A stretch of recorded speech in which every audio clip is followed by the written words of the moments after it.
Hey, it's Conrad Thompson, and you're listening to Grillin' JR with the voice of wrestling, Mr. Jim Ross. Jim, how are you, man? Conrad, thanks for asking. I'm wonderful. I'm having my second cup of coffee. It's got a little Bailey's in it, so I feel pretty good about that. And enduring the hot weather in Oklahoma. But the main thing, on my mind right now, is the fact that as folks hear this, I should be in Chicago. I should at least be en route to Chicago, and I can't wait. And I'm pretty fired up about today's topic. In honor of CM Punk coming back, we're going to talk about the one and only CM Punk today. Jim, let's just start right at the top here. When did you first hear about CM Punk? He feels like one of those guys that may have been on your radar as a name you had heard, because he had a lot of buzz outside of WWE before he ever got signed. Yeah, CM Punk was a big top star there at Ring of Honor, as most fans realize and remember. He was their champion at various times. So he got on my radar, I'd say around 2004. And then he came to WWE in 2005. I want to believe that my run as the EVP of Talent Relations was over by that time. But it was pretty simple. You know, you go to Ring of Honor and you got, not like any other promotion, you take their top guys if you can get them and bring them in and mold them to your own image, if that's possible. So he was on the radar because a lot of the talents liked him because of his work ethic and his in-ring stylings. Phil Brooks, a very unique guy, as you know, inside and outside the ring. We were talking about that, but a lot of the talents wanted to work with him, and I thought that was a pretty good recommendation. But then it was pretty much a no-brainer for Laurinaitis to bring Punk into WWE. He was really one of the best talents in the world at that time, so that was a good hire. And but that, around 2000, I'd say I really got more familiar with him around 2005, Conrad. You know, when he was making that transition back out of ROH into WWE. Yeah, I think a lot of fans really start paying attention to him in Ring of Honor because he has a really sort of a landmark feud with Raven. I think that was like 03, maybe 04. I first saw him do a promo in 2004 for Ring of Honor and thought, hey, I don't know what this is, but I'm in. It was one of those really, really well done promos that you wonder, you know, how much of that is real and how much of that is story, because he cut a pretty scathing promo on Raven and talked about Raven's addiction problems and compared it to his own father's addiction problems and explained that he was straight edge. And if I'm honest with you, that's really the first time I learned about straight edge and what that meant. Jim, when did you learn about the straight edge movement and CM Punk and how he had sort of woven that into not only part of his wrestling character, but his real life? Well, the same as you, I watched a lot of Ring of Honor, especially in those days, because they had not they don't have a good roster now, they do, but they had some, some really significant talents on that roster at that time. Samoa Joe, Bryan Danielson, Daniel Bryan, and others that I will leave out for no particular reason, but I forgot who the hell they are. No, I'm kidding. They had a good roster. They had a lot of really strong talents that were wrestling centric, and that always appealed to me. And Punk fit right into that group. I'm like you. I heard his straight edge mantra the first time on a promo in Ring of Honor, and I like you. I was not as familiar with what straight edge really meant in total, and I also didn't know that it wasn't a gimmick. I said, well, this guy's got a unique idea here to draw attention to himself. It's a nice way to do a promo if you're a babyface or a heel. It kind of made some sense. But then I found out later on, right after he came to WWE, that this was no gimmick. There was no act. He believed in the straight edge lifestyle. He still does. And that was the way he lived his life. So it was a learning experience. And as we said before we started recording, you know, he was such a unique guy that I'd never met a wrestler that I can recall of his prominence and skill set that was straight edge. All the boys would drink a beer every now and then or go meet the hotel bar, whatever the case may be, and have a social, but not him. That was not his deal. Even though he's one of the most social guys on the roster, especially with the ladies, he he just was not going to be doing any drinking and not going to do any drugs. So I admired that. And for me, as a former talent relations guy, getting him in the locker room with no baggage of that regard was a bonus. There came a time period where the WWE contract offer came and you left Ring of Honor. At that point, you were one of the top tier talents in Ring of Honor. At one point, you were running their wrestling academy. You were the world champion, all these other things. The offer comes, and obviously there's more money, more fame, more adulation, bigger schedule. Was it hard to divorce yourself from Ring of Honor after all those years of working so hard to make that a destination for wrestlers and for wrestling fans? Before there was an AEW, before there were these other groups, and every promotion had, every city had 5 independent shows, there was Ring of Honor, and that kind of became all rivers flowed to Ring of Honor, and then people went from there to other places. Was it hard to let Ring of Honor go and move on? Because that last night in Chicago. I mean, yeah, watch that. I cried like a baby. Yeah. And I don't know if it hit me until that exact moment, how much it was going to suck, because I was going into the unknown. I really, really was. And, you know, there wasn't a whole lot of hope.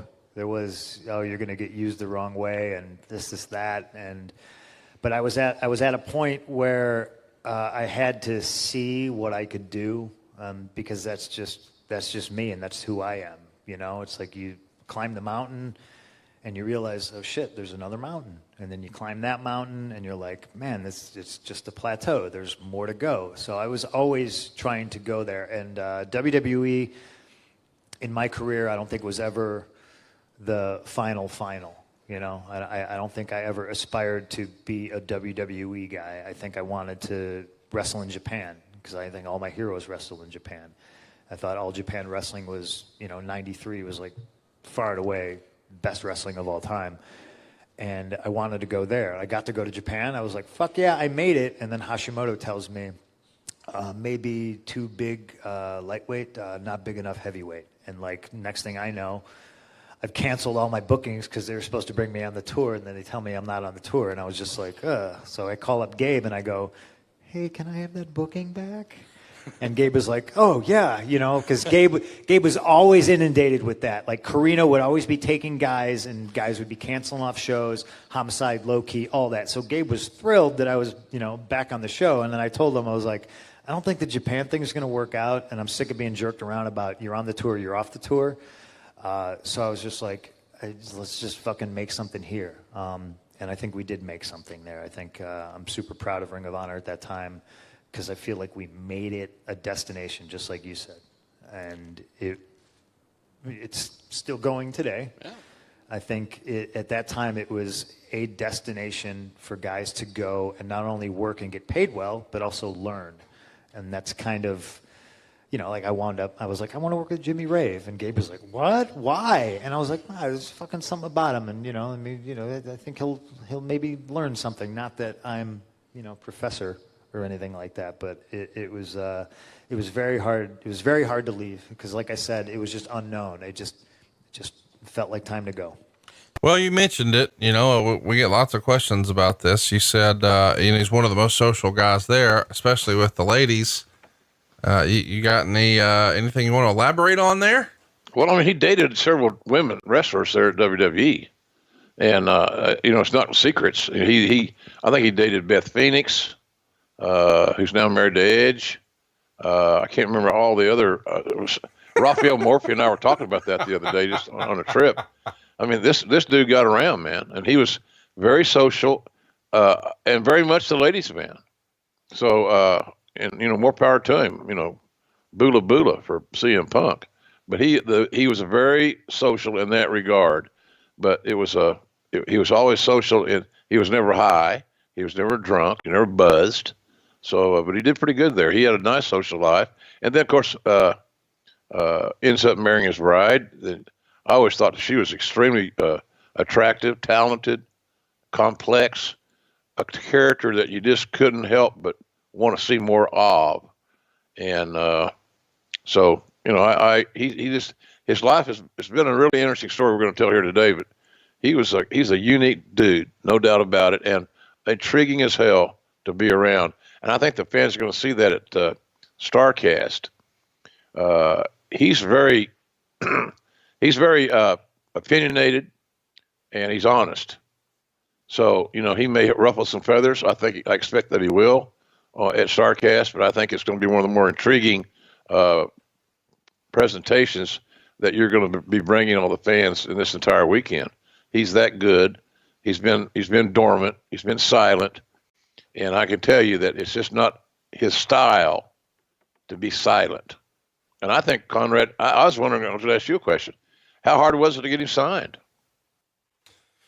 Yeah, it was a process. I don't think that he was necessarily looking to do anything, but over the course of, a few months of emailing back and forth, it felt like, there was an opportunity and then it would go away for whatever reason a few times. And, I kind of thought it wasn't going to happen. And then very quickly a deal came together and we're excited to have him. And the wrestling world is curious what he's got to say. He's, been silent for a long time. And I think everybody wants to hear more about what happened in the past.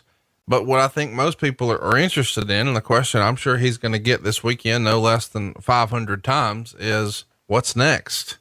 Because he, sort of took a break from wrestling and did some MMA. And now this is a very public appearance for him and the first one of its sort since he walked away from the WWE. So this is going to be different for sure.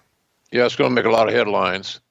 Yeah, his interview will be quoted ad nauseum in our world, and it'll also be interpreted ad nauseum in our world. Well, here's what he really meant by all the amateur psychologists / wrestling fans out there that are expert in mental health and psychology. I say bullshit, but anyhow, it'll be fun, and it will be quoted. There'll be nothing happen this weekend at StarCast that will top globally the news and the noise that CM Punk will make on Saturday. None. It's a great get for you. When you told me you signed him, I was ecstatic for you because to me that kind of put the cherry on the sundae for StarCast 3. Just, man, this is a get. And so congratulations to you on that deal. And like you said earlier, the folks can still see it. If you're not even going to be in Chicago, you can see it on the Fight app. So I encourage everybody to check that out, all avenues of it. But there's nothing like being there. There's nothing like being there whatsoever. And I'm glad that I'm going to be there to hear it. I want to find me a spot and sit down and listen to that interview. I'm very curious what he's got to say. So I'm pumped about it. Let's talk about, his influence, and obviously CM Punk had a lot of great matches. And I think most hardcore CM Punk fans remember his trilogy of matches with Samoa Joe in 2004 for Ring of Honor. Ring of Honor had a bit of a scandal in 2004 and folks thought, hey, this might be the end of Ring of Honor. And, once they started to right the ship, they needed something to sort of pull the nose up and change the conversation about what people were talking about with Ring of Honor. And what Gabe put together was not one, not two, but 3 matches with CM Punk and Samoa Joe. And these were really, really outstanding matches that were on everybody's radar, especially Dave Meltzer's. And he gave them high marks across the board. If you had to go back in time, obviously we know that Punk is going to wind up in the WWE or signing with WWE in 2005. It's probably the trilogy with Samoa Joe in 2004 that put him on WWE's radar. Would that be fair to say? Absolutely fair to say. It puts Samoa Joe on the radar too. So they helped each other because they had great chemistry. Their matches were fought and presented with logic and physicality. It was easier to suspend one's disbelief in the presentation because of those stylings that Punk and Joe exhibited. So it was an eye opener for everybody. But they had Samoa Joe and CM Punk had, just in my humble opinion, there was no better wrestling in 2004 on anybody's ring, better than what we saw as fans from Punk and Joe. So they did themselves both a great service, helped each other, quite frankly. And but it was those are monumental matches. And it's sad that I think the DVD that they did on those cats was one of the best sellers, not the best seller that Ring of Honor had at least to date at that time. So yeah, that Samoa Joe marriage was great booking, and the talents obviously enjoyed working with each other. They were allowed the freedom to create and create in their own personal image and the way they felt, not the way a agent or a producer or a writer felt.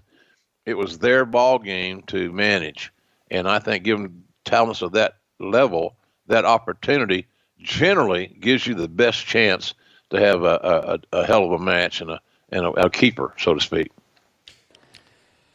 So I mentioned earlier you were one of the early definitive personalities in Ring of Honor. And there was a time period where that company looked like it was about to fall apart. And you and Samoa Joe walked into a ring in Dayton, Ohio, and you did a 60-minute match. And the narrative, yeah, it was awesome.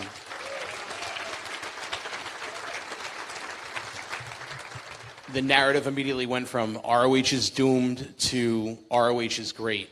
And you went on to do a trilogy of matches with Joe, one in Chicago, the final one in New Jersey. Those matches don't get talked about or celebrated as much as some of the other stuff that you've done. Obviously, the WWE stuff is on a bigger scale. Talk a little bit about those matches and the mindset of walking in knowing you've got this company in your back and you've got to try and fix it and make it better. I don't know if we ever approached it like that. I really don't. Really? Yeah, I don't think me and Joe were like, well, this is it. I think we were just like, fuck it. Let's just go have fun and, let's tell a cool story. I really want to use the headlock a lot. And Joe, was just like, great, whatever. I don't think we put pressure on ourselves in that regard. I just think it's like kind of like next man up thing.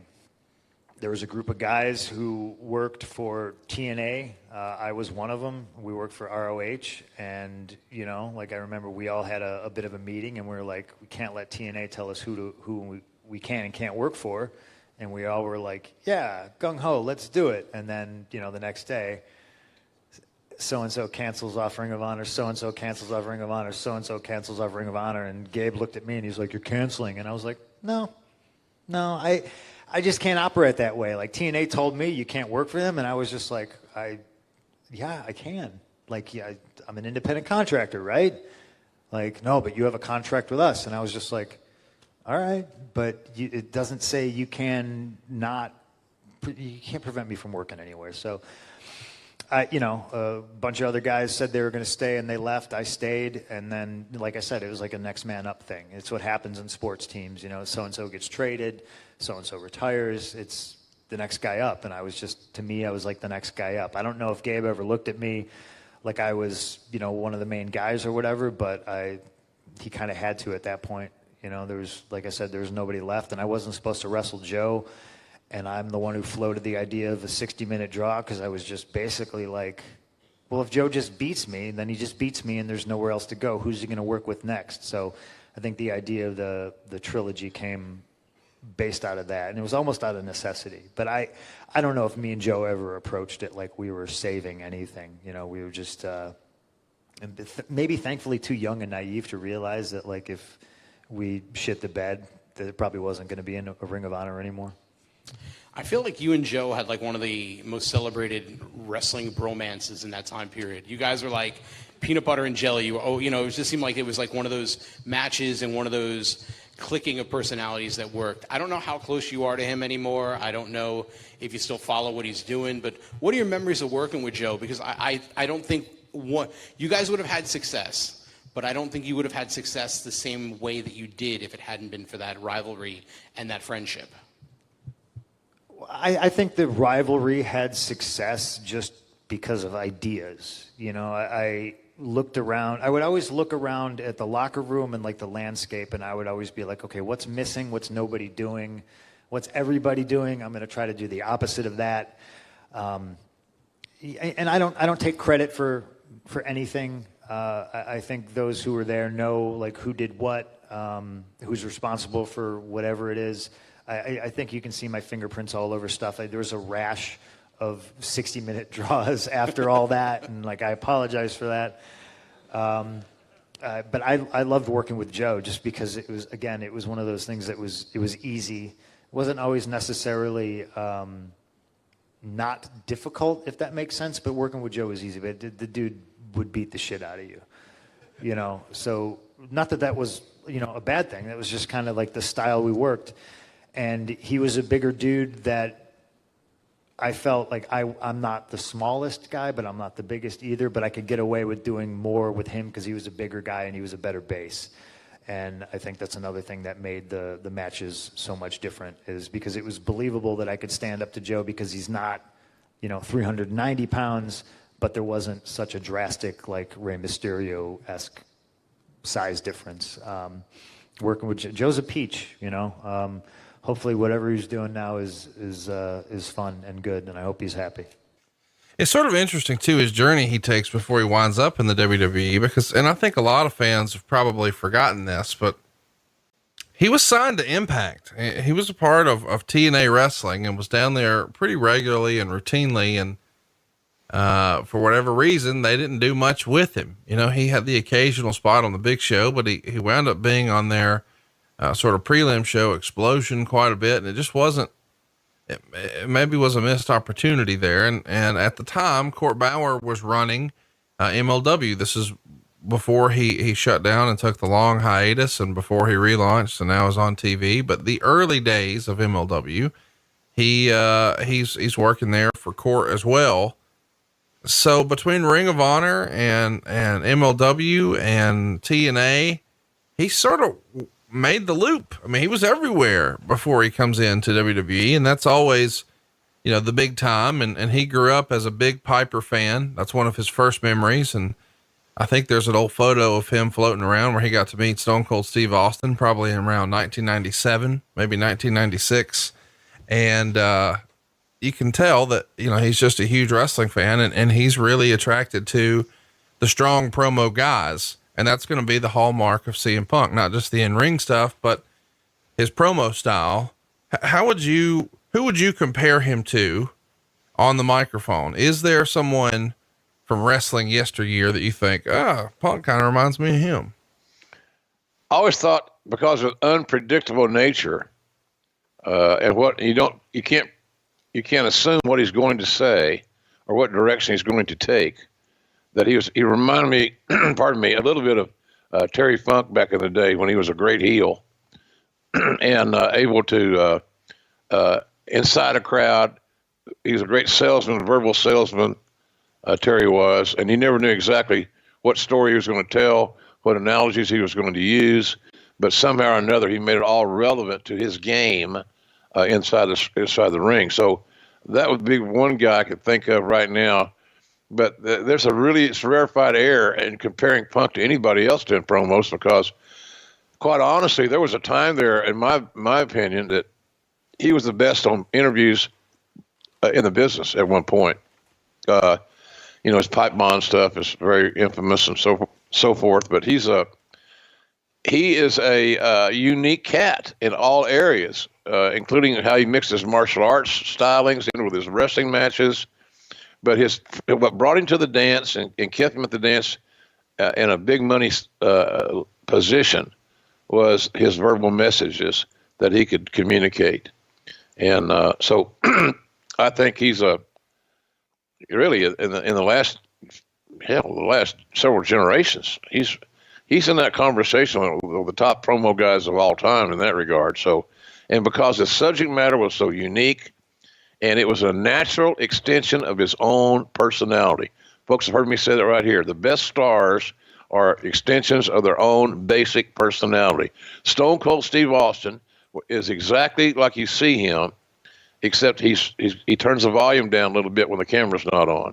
But his dialogue, his mantra, his feelings, his presentation are all very, very consistent to his natural shooting the breeze. Austin and I'll get in a conversation sometimes about football. We talk a lot of football, especially this time of the year. And it sounds like an impassioned wrestling interview. But we're not talking about wrestling, we're talking about football. So that's just, my point is, Austin is always just manifested his own real personality and let it roll. For better or for worse, here it is. And I think Punk had the same philosophy. He just had different stylings. He sang a different tune, but it was still the same road he traveled that Austin traveled by being honest, open, and saying things that were based in fact that the audience could relate to. It's this really simple process that for some reason a lot of talents just never are able to master. Punk mastered it. You know, you bring up Austin. I feel like I've got to bring this up. Several years ago, to promote the new WWE 2K video game, they did a promotion where Austin is sitting down having a conversation with, at the time, WWF or WWE champion CM Punk. Yeah. And I conducted that interview, actually. So chat me up, you know, everybody was a buzz. Hey, does this mean that, you know, Austin may be coming back? Is there a chance we might get to see this? Is something going to happen? What do you remember? Was anything like that ever discussed? Well, casually, you know, get anything to get Austin back in the ring in that era was going to be experimented with or suggested or whatever, because he was the golden boy and he was the Mac Daddy, the lead dog, and all that other cliches. I remember doing that interview, and Paul Heyman produced it. I interviewed Punk and Austin, and we had no rehearsal. We had no script. We had bullet points as to what we needed to try to intertwine in our presentation. And those two guys, I mean, I was like the point guard. All I did was give them the ball. So I'm not going to take any credit or break my arm patting myself on the back for the interview. I was glad to be a part of it. But they had as good an inaugural chemistry as just about anybody I can recall. There's no doubt in my mind, if Austin and Punk had gotten the ring together, they would have produced masterpieces. They had the same basic philosophy of reality-based pro wrestling and to be natural extensions of their own personality. They're all on the same page with all that stuff. And both Steve and Punk were great wrestling fans as a kid. So they were lifers. So I would have salivated to see that match, and even more so to call it. It just wasn't in the cards because Steve's health, but man, oh man, that was some of the most fun television that I had been a part of in a long, long time.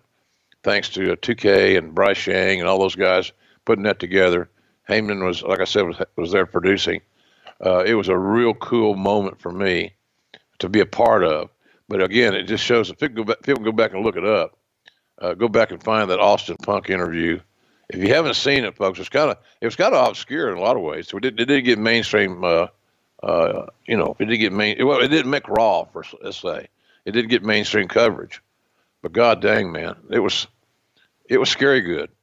It was almost, you would think, because how it came off, Conrad, that we had gone over it, we'd rehearsed the day before, and then the next day we'd come back and do it for real.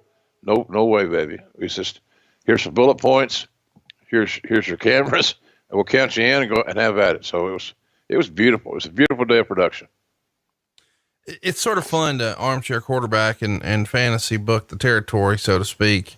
How do you think Punk would have fit in the Attitude Era of the WWF? Peanut butter and jelly, baby.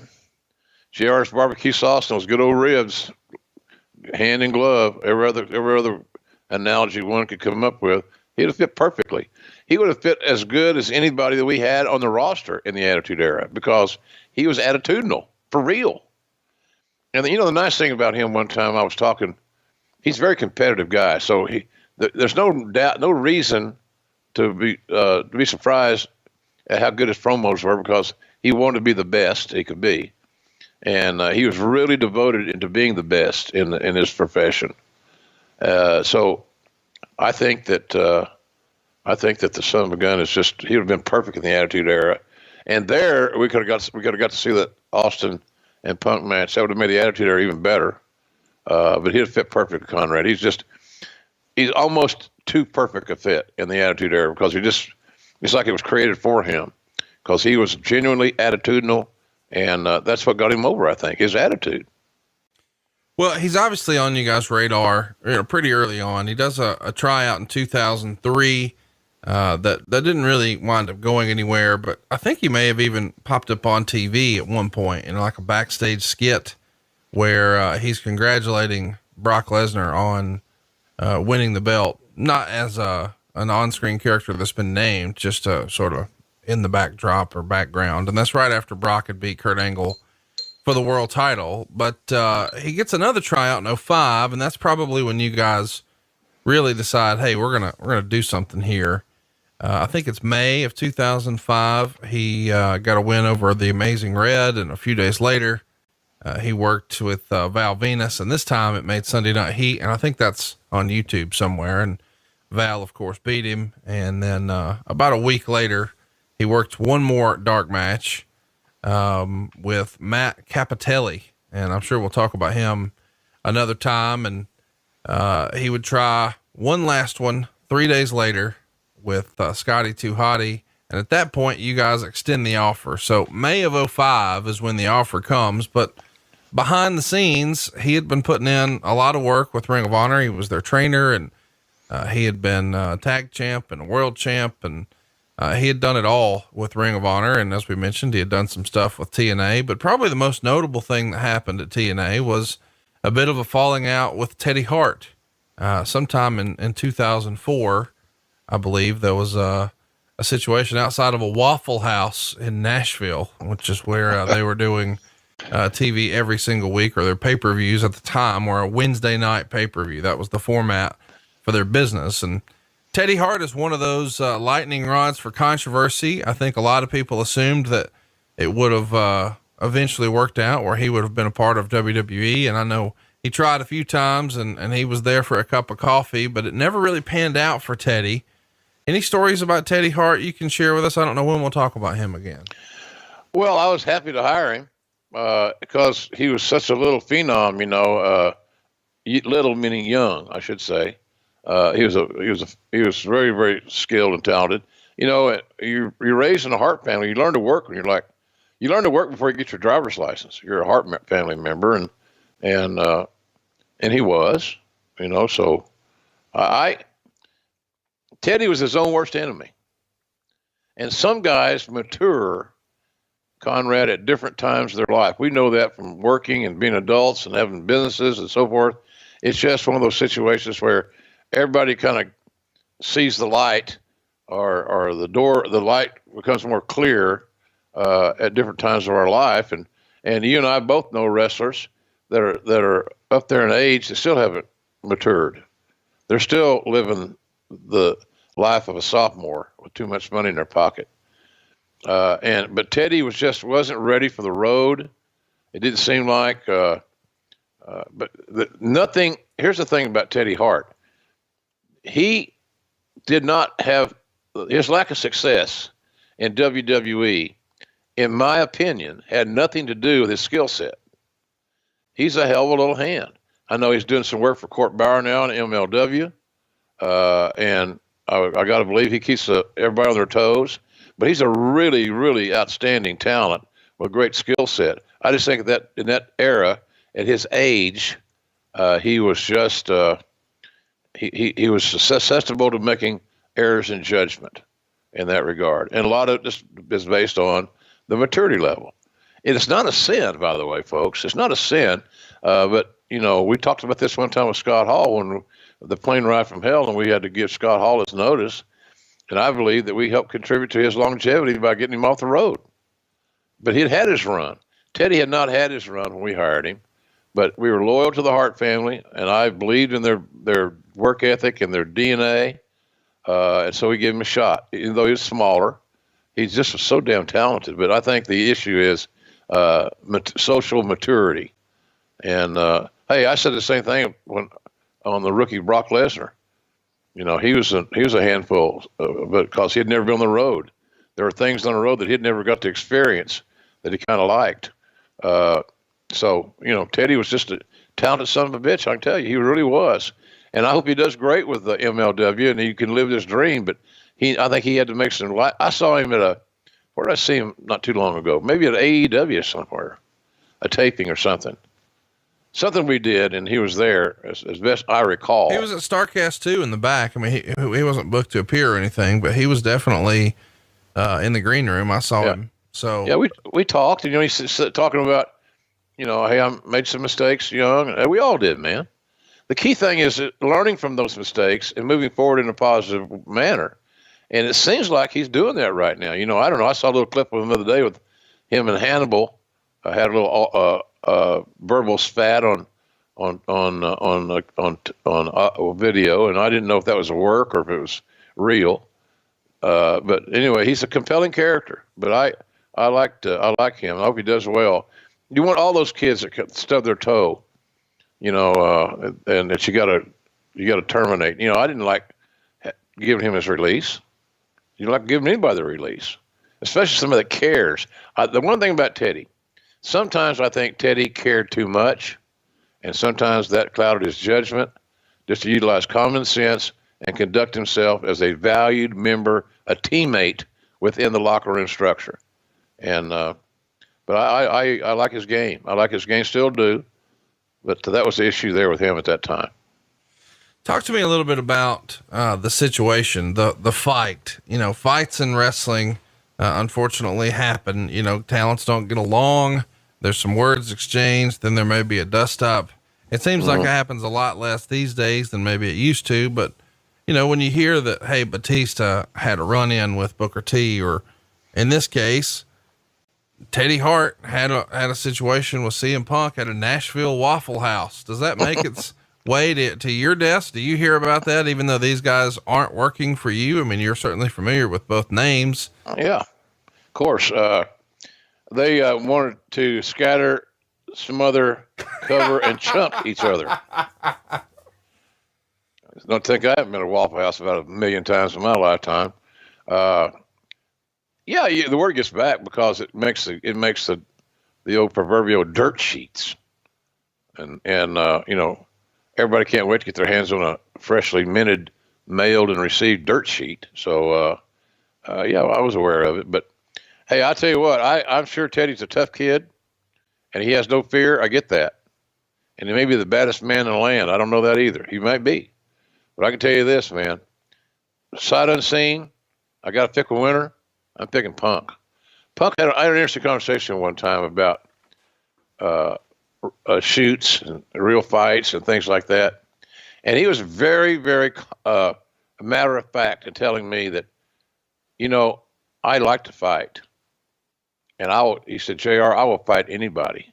I'm afraid of no one. That's how I've lived my life. I can't be afraid of anyone. And the lifestyle that I've had growing up as a kid, his dad battled the alcoholism issues and so forth.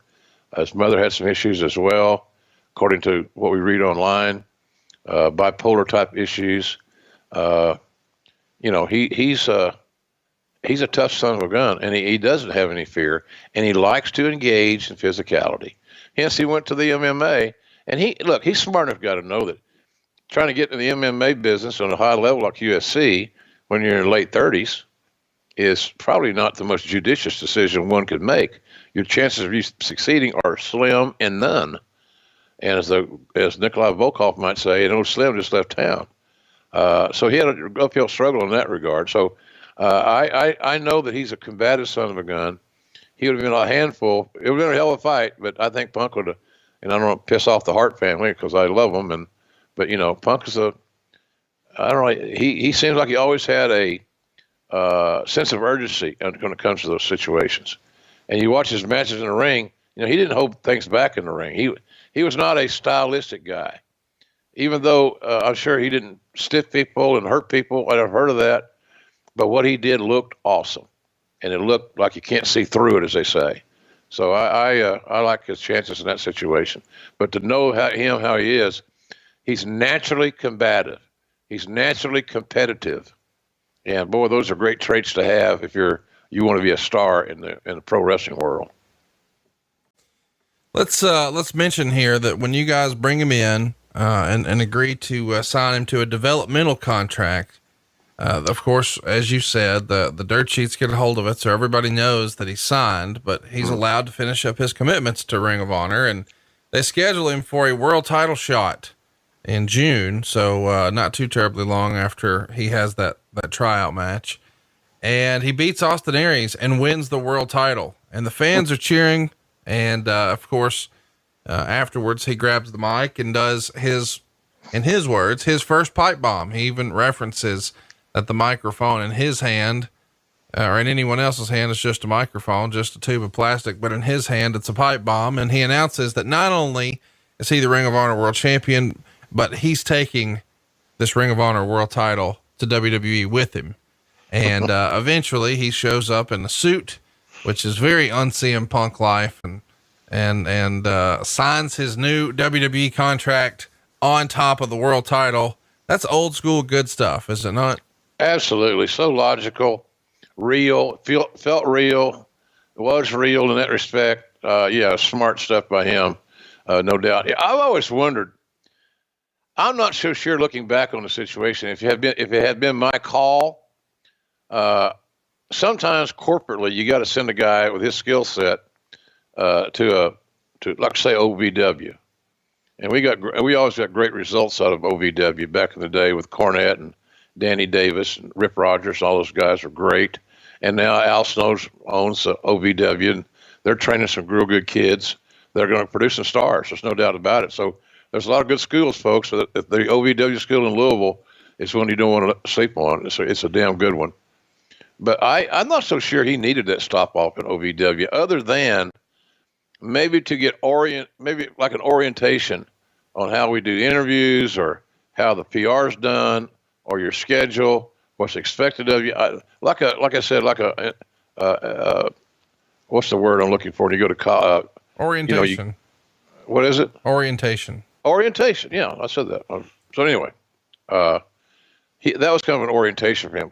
But as far as going there to better improve his game, was a waste of time. His game was great. Don't screw with what he's doing, because it's working. And he makes it work because that's how he feels about his presentation. Don't screw with that. But to go to OVW for any other reason, just to kind of get his feet on the ground, get people to know him a little bit, because he wasn't the easiest guy to get to know. He had a very, at times his personality was very withdrawn. Sometimes he kept things to himself, maybe more often than not. But to go to OVW to learn to work, or to improve his game, was, I thought, a waste of time. And it sometimes is used as a very awkward way to humble somebody. And until that was then. Now, if you're in NXT, you're on one of their main brands, and arguably, some people think is their best show. But at that time, Conrad, it was not that way. It was a legitimate little developmental territories. And, my question would always be, did he really need to go to Louisville for anything particular other than a quasi-orientation? So let's talk about it, because he's been pretty vocal about the fact that he felt like it was, I don't know, maybe a slap in the face. He was upset that he's relegated to developmental. And when he's there, he discovers that, hey, Heyman's here and he has a lot of respect for him. So this won't be a bad thing to get to learn from him, but he thinks he's ready. And apparently Heyman agreed. Mm-hmm. And according to Bruce has sometimes said that when someone, and I've heard from other folks in a more, maybe honest manner, that if someone campaigns for a guy at events all the time, that sometimes Vince just sours on the idea, not because it's not a good idea, not because the talent being suggested isn't worthy or worthwhile, but because he's just annoyed that the person continues to bring him up. So as a result, he just isn't interested. Do you think that there's such a thing as, well, here's an example. I've heard a few years ago, Arn Anderson would bring up a talent over and over and over, and he would say in any of the meetings, hey, what about so-and-so? And he did it often enough that someone told me that talent was, quote, Arned, meaning Arn had pushed for him enough that now, just to spite Arn, Vince would never do anything with him. Do you think that maybe some of the early stutter steps that Punk had is because Heyman was campaigning behind the scenes too much and it just annoyed Vince, and Vince said, fuck it? It very well could have been, Conrad. Very well could have been true. That's possible. I've seen the same thing, and I've done it myself. I'm as guilty as Paul Heyman or anybody else touting a a prospect or somebody we want to sign.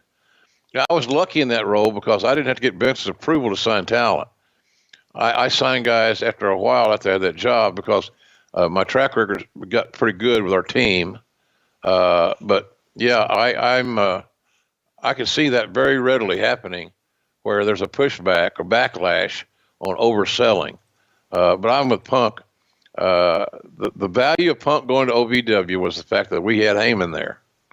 And Heyman was good at looking at talent, refining their nuances, and creating a marketable image that would sell tickets and pay-per-views and so forth and be a viable member of the team. Because if Paul likes somebody, for Paul's own ego, he doesn't want him to fail. And neither would I. So I'm same way in that regard. And I think Paul probably maybe learned some of that from me back in the old days in WCW. Because we traveled together, worked together, and communicated daily. And Paul was on the scrap heap there because the booking committee hated his ass. I've always said that the reason they didn't like him because some of them were insecure that they realized Heyman was much smarter than they were, and they didn't want him around. So I made him my broadcast partner, took him out of the booking committee's hands. But yeah, man, I think Punk made the good news about this deal in OVW going to Louisville was the fact that Heyman was there, and Heyman could actually help refine, put a little bit of shine here, there, and yon on the coarse edges of Punk, if that's a good term. So that he came out a winner on that deal because here's the bottom line: once Punk got to the main roster, he was obviously really, really ready, and maybe even more ready than he would have been if he went directly from Ring of Honor to the WWE roster. But my point is, him being an OVW was a good thing because Heyman was there, and it was a nice stop off because it kept him in the protocol. They're sending, that was the Vince's mandate. Send all these guys to the developmental, and let's see what we got with them. And it's not a bad philosophy, but again, you don't send them there to help them learn to work, or because they can't take a flat back bump or so forth and so on. You send them there to learn the WWE way of conducting business that is largely a non-bell-to-bell function. So I think all in all, it was a good deal for him, but did he need to be there long? No. And I don't think he was there long. Something you said a minute ago, I want to circle back to, but you said a lot of times talent would get sent to OVW as a way to humble them. Do you, can you elaborate on that? Because I feel like there's a lot of people who could interpret that different ways. Oh, probably can, and maybe they should. My view was that you get a talent that's full of himself or herself, and they have been in a territory or a small indie-like company, and they think they have all the answers and they're perfect to go. They don't need to practice. They don't need to get to mold themselves into the locker room. They're ready now, and a lot of guys, women, men, whatever, are not ready. So.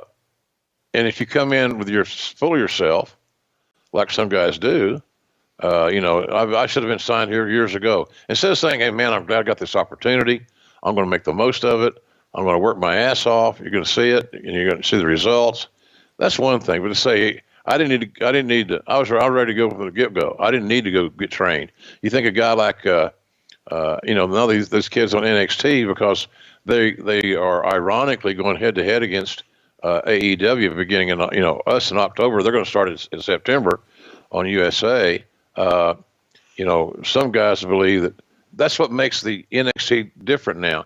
You think Adam Cole and all those great workers, Gargano and all those kids, needed to go to NXT to become good workers? No, of course not.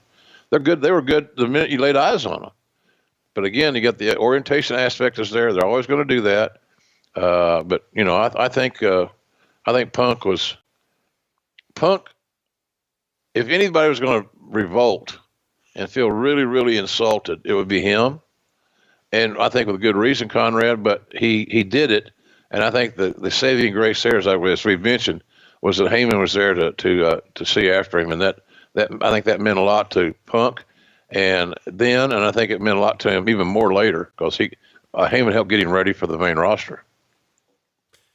Let's talk about somebody else who's going to eventually wind up in developmental. And, it's probably the match that really had everybody talking. One of Punk's first, friends in wrestling is somebody he meets in wrestling school, a natural athlete who has, gone on to, maybe carve out a different path in professional wrestling, Mr. Colt Cabana. And these days, Colt's legacy is all about wrestling podcasts and pro wrestling tees, and what an impression he's made and forever changed the wrestling business. But when he was just a young upstart, he's doing every indie he can with his pal CM Punk, and they're getting a lot of buzz and a lot of attention. And eventually you guys would bring him in for developmental as well and try him as Scotty Goldman, I think. What can you tell us about the relationship of CM Punk and Colt Cabana back then? We know things maybe a little different these days. Yeah, they apparently are not seeing eye to eye now. Legal issues and kind of wedged itself between the friendship of the two guys. Well, back in the day, as Tony Gurria would say, they were buddies. I mean, they were best friends. It seemed like they're almost joined at the hip. You saw one, sometimes you were sure to see the other. So they had a real good wrestler to wrestler relationship.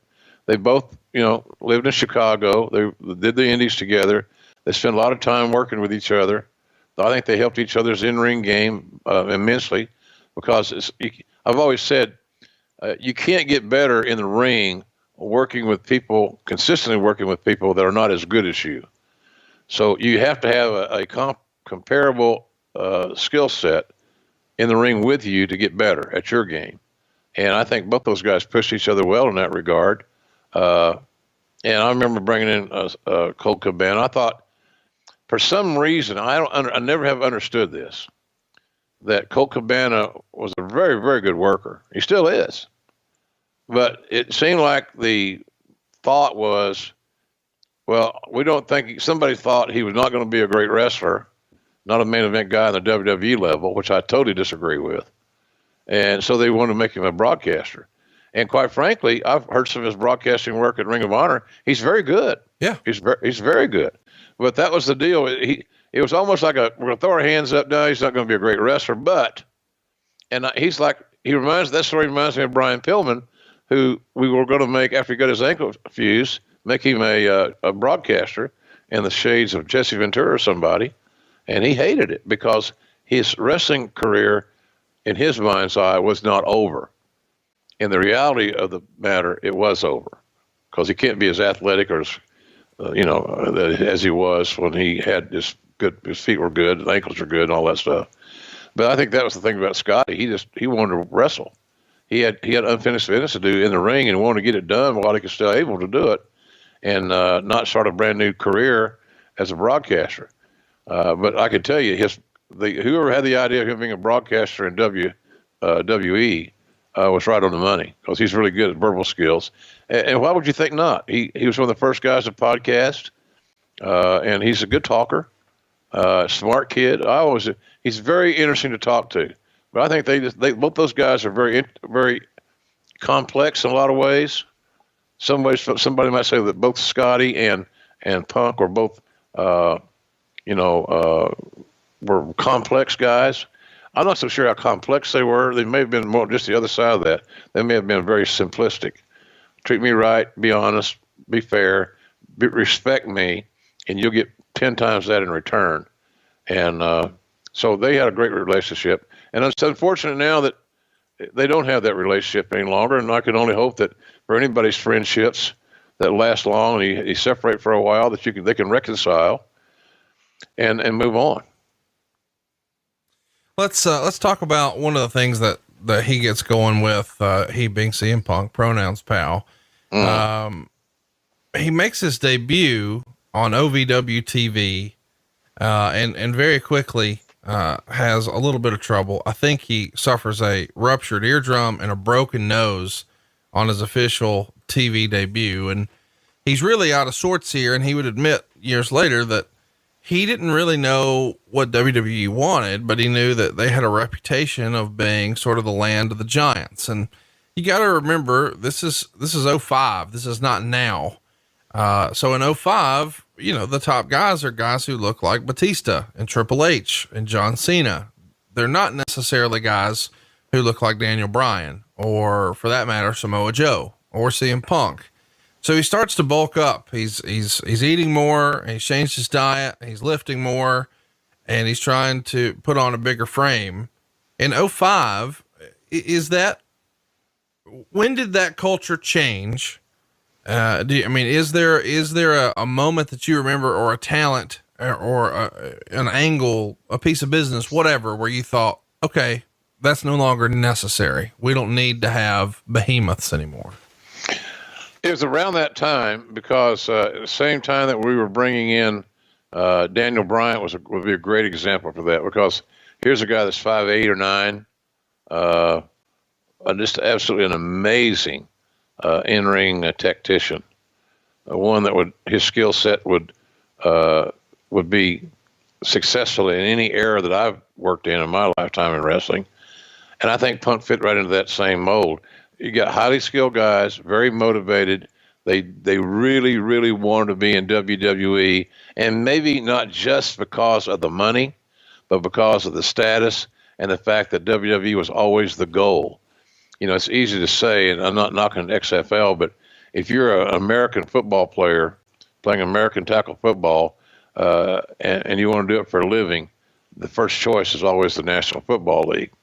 And I think the WWE serves that purpose for a lot of the boys. It's their NFL. And so getting to that level, getting on an NFL team was a huge deal. So, he was one of those guys that had just a fantastic maybe set. He had that great verbal ability to express himself. And he incorporated some MMA stuff, maybe a little bit more submission stuff that other people, may not have utilized as effectively. But Punk and Daniel Bryan, I would say, are two of the leading guys that made this thing work. And I think when I signed Rey Mysterio, that didn't hurt anything, because Rey is so good, we don't think about how small he is. He's not a big guy, except he's got big talent. But things like that contributed to, Conrad, to your question about when that started going away, and the size thing. That I think, I believe that it was a process, but a Rey Mysterio contributed to it. Punk, and Punk was 6'1" or so. He could stand to bulk up a little bit, and he did. But I don't know, man. I think that Punk and Daniel Bryan, all those Ring of Honor guys that Laurinaitis went in and signed, would be contributing factors to that size conundrum that had been a problem or been an issue in WWE for many, many years. Well, CM Punk finally gets his big break, and he's going to debut on TV for ECW. I guess we should mention he did have a cameo at WrestleMania 22, playing one of John Cena's gangsters.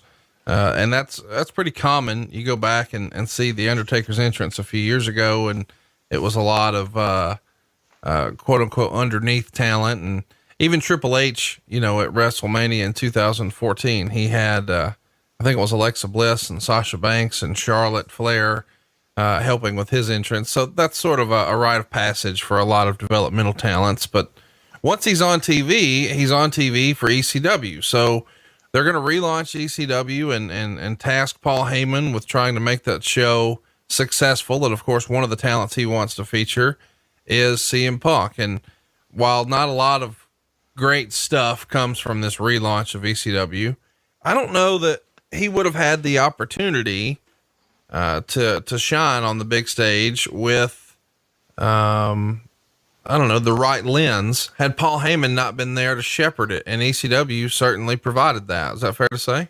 Absolutely. Yeah, absolutely. Heyman was good at putting shine on talents. Paul had learned these skills early on. And as I did, from the standpoint of, as a booker, not a writer, different role. Now, we've talked about this here on the show. A booker and a writer are different entities, are just different. There's apples and oranges here. But Heyman was good at just evaluating a talent, and then booking them to play to their strengths, and put them in positions where they are good at executing a specific thing. If that makes any sense to you folks, it's just Heyman was just good at you don't put a talent in a position that they don't shine. And here's the best analogy. I tell young talents this all the time. You don't need to work on your punches in practice, because that's an ancillary part of wrestling, is throwing punches. It should still be illegal, in my opinion. If the heels have no rules to break, then they're screwed, and you can't get heat on a heel that isn't good about breaking the rules and lying about it to some degree. So that's how that worked. But Heyman was really good at hiding weaknesses and exploiting strengths, and he was able to do that with Punk. And I think what it also did, his interactions with Punk Heyman's interactions with Punk gave Punk confidence that he's on the right track. So I think there's a lot of wins with the Heyman-Punk relationship. And but and Heyman again did a great job of identifying a really rough but top talent that we could utilize. We should mention that now not only is he given an opportunity to tell his straight edge story on camera, but he's also presented with a Muay Thai background, and he does sort of the wrist roll, the old famous Vanderlei Silva.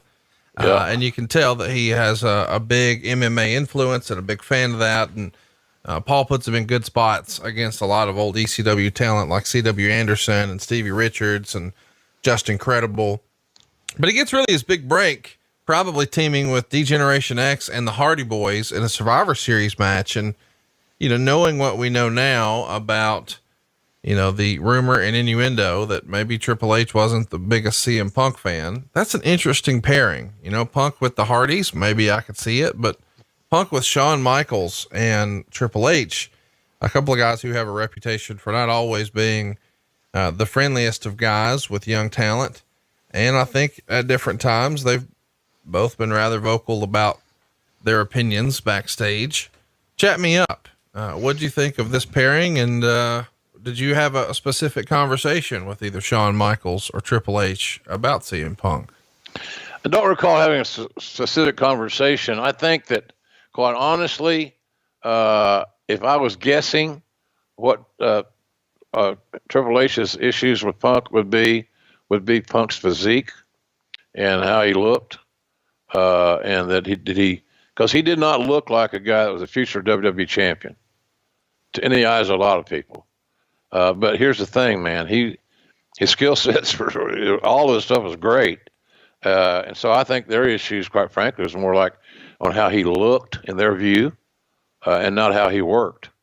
So, but here's the other thing about that. Once they saw how good he was, I think some of that scuttlebutt and the little whispers about Punk's physique, or his arms aren't big enough, or he didn't have big enough shoulder, some of that bullshit.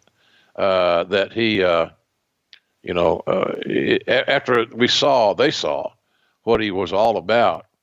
I think that the bitching subsided to some degree, but because of his lifestyle, he believed in it, he preached it, he talked about it. I think that he still had some bullshit to deal with, but it was less because it was obvious he was going to be a top star. And if you see somebody that's a real good worker that does not have a reputation for hurting people, then it encourages the more established incumbents to want to work with him too. And I kind of think that's where that thing went, and which is we'll talk about it here in a second, but that's kind of like where the Undertaker came in. I think Taker wanted to work with Punk because he saw something special in this guy, and Taker's a team player. To get another star over, just helps them draw more money, which they all share. So I think that was more of a physique thing than anything else. On Hunter's part, maybe Shawn would have followed Hunter along more usually. So, but I think that's what it was, just a physique thing, and kind of weak. It's kind of weak reason not to like somebody if that is the case. The worst pay-per-view of all time, December to Dismember, features an elimination chamber match, and Bruce Pritchard has told us that he remembers Paul Heyman campaigning really, really hard that the Big Show should be the first person eliminated, and it should happen within seconds because CM Punk tapped him out. And of course, that's not what wound up happening. Paul Heyman, that would be the end of him sort of running ECW, and he's going to be asked to go home. And instead of tapping out Big Show right away, he's actually the first person eliminated, and it happens at the hands of Mr. Rob Van Dam. Do you remember December to Dismember and this debacle? I remember that. It was a debacle. Too many cooks in the kitchen, too many random agendas. You know, the ECW phenomenon is pretty incredible. You know, I was and still am a fan of their product. I love listening to Bubba Dudley talk about his ECW days fondly and glowingly on Busted Open Radio, my favorite radio show, with Dave LaGreca and the crew. Love those guys. But I think sometimes the love of ECW is sometimes misguided to the standpoint that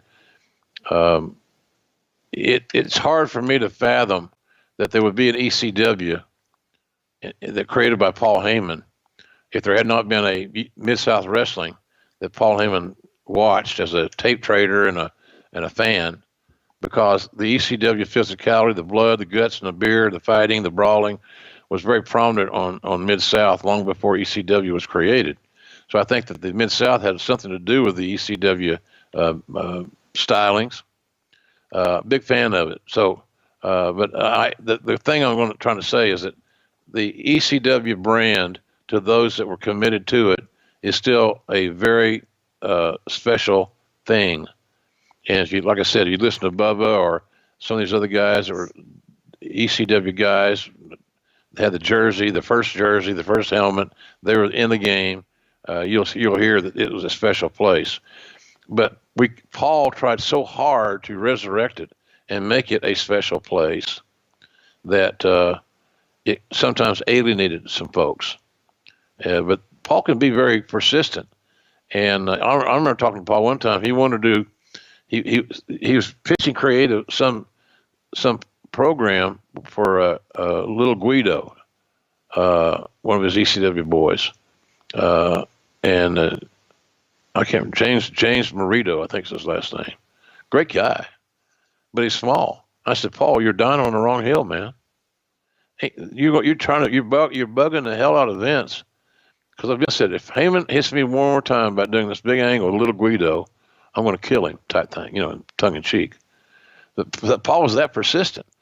If he was that persistent on Little Guido, you can only imagine how persistent he was on CM Punk.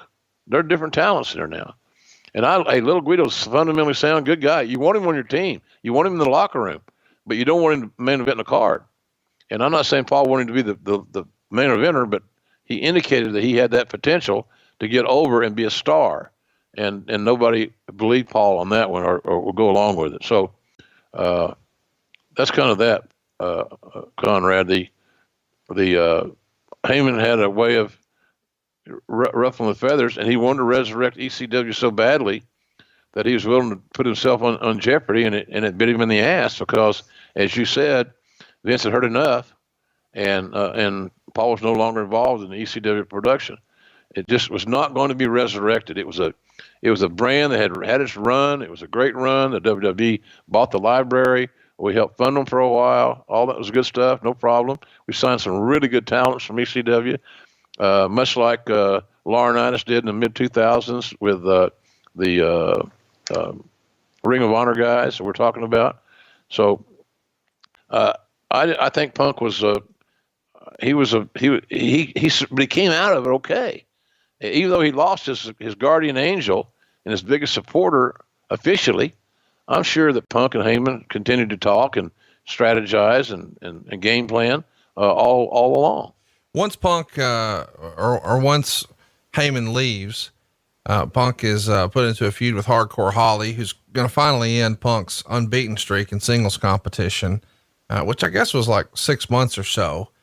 And then he finds himself qualifying for the Money in the Bank ladder match at WrestleMania. And that's a pretty big deal because he hasn't really been featured in these type situations before. He winds up joining the New Breed Alliance. And, so you've got sort of the New Breed version of ECW with the ECW originals on the other side. And, he's going to start using, a go to sleep finisher, which I think a lot of, wrestling fans remember was a move made famous over in Japan by Kenta, who's recently returned and I believe is now a part of the Bullet Club. So I guess next we should mention that, it's not all roses for Punk and ECW or WWE once Heyman is on the sidelines, and specifically, in the DVD that you guys released, or I guess WWE released several years ago, you said that Punk made the potential cut list several times during this era, but somehow Paul Heyman, even though he was not booking ECW anymore, he still was participating in some of the calls. He would always campaign and fight for Punk. How close to being cut was Punk? I mean, it feels like for whatever reason, some of the higher ups maybe just weren't sold on him yet. Yeah, absolutely. Yeah, absolutely. He was, it wasn't a, I don't want to, it really in the practical application of this question and this matter, Punk was never really treated overly fair as the personal interaction of a talent. He was not outgoing. He was certainly not an ass kisser. And if you're not a sycophant sometimes, and that's the only thing that was making you stand out to ingratiate yourself to all the decision makers, you find yourself being dealt a tough hand. But as he became more valuable as a commodity, and I can tell you this, the fans did that. The wrestling fans themselves started buying into Punk's persona. They started buying into his quote unquote act, if you will, his presentation. And they loved what he brought to the table because he was so different and so unique. And it was very, very obvious that CM Punk was not a creation of the office.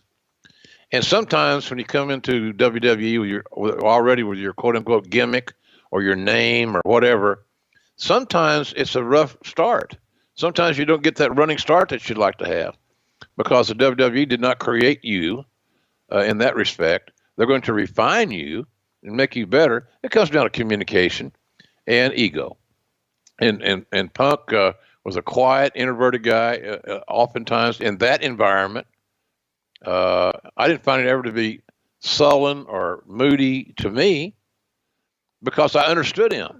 And also, I was not in a position at that time to really influence much of his career other than calling a match here, there, and yon because Laurinaitis had taken that role.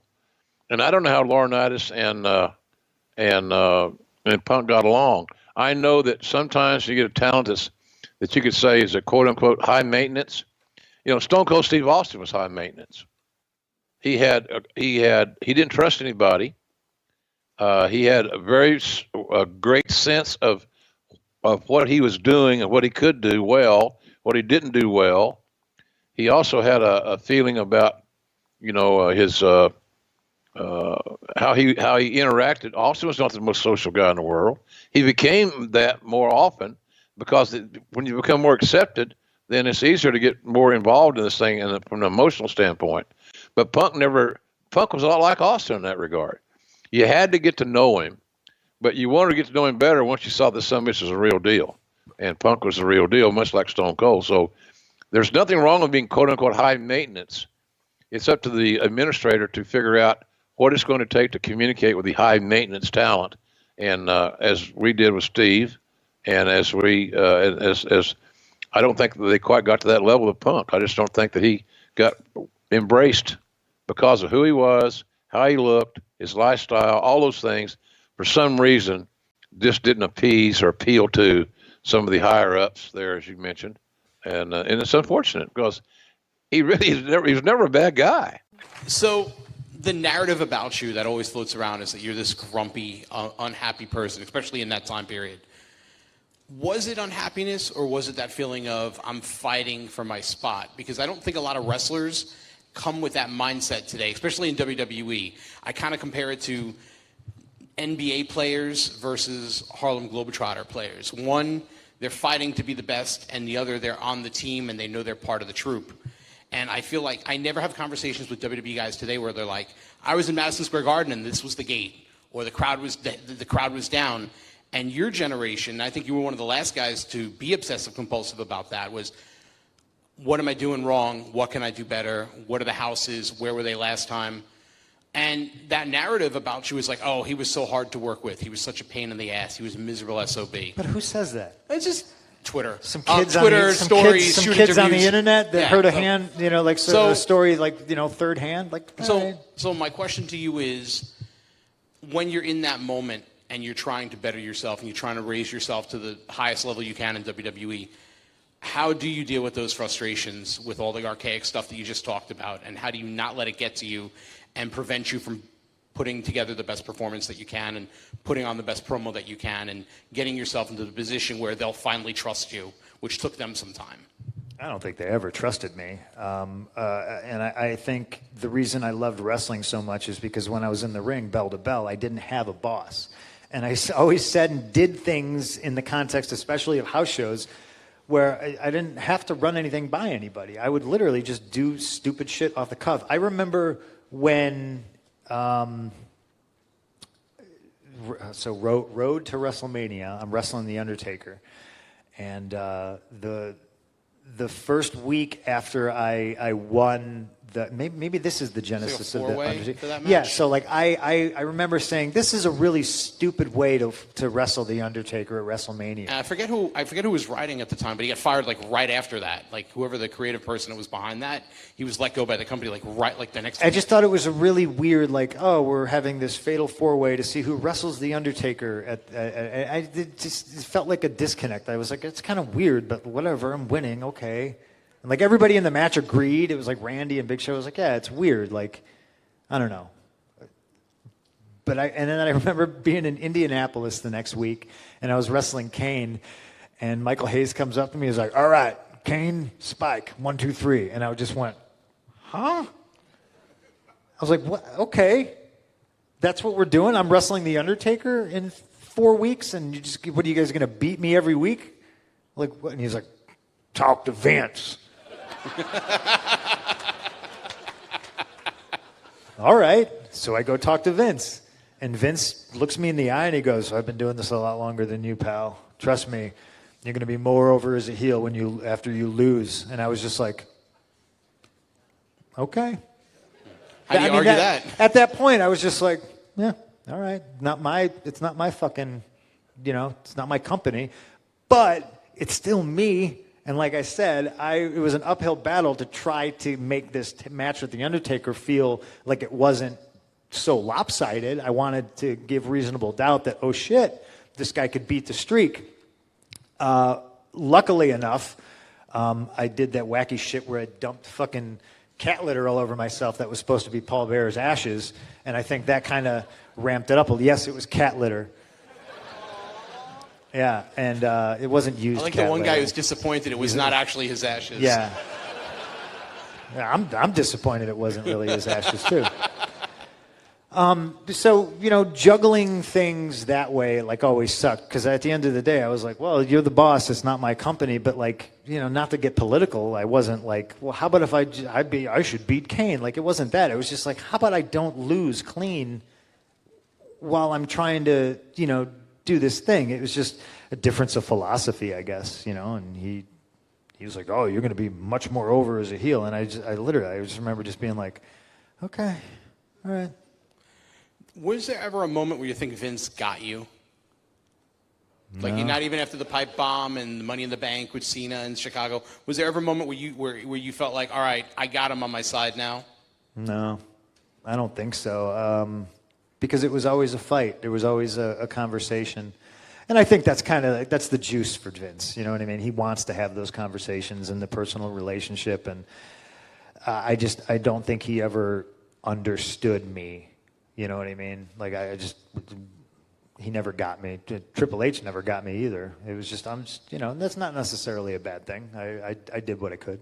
Let's talk about the boys for a minute, because I feel like sometimes the internet, wrestling community has their favorites. And when they become, sort of mobilized, say, hey, he's our guy, and we're all cheering for this one guy, and we want him to do well, and we want him to succeed, and we think he's great. He gets sort of a tag for, indie darling.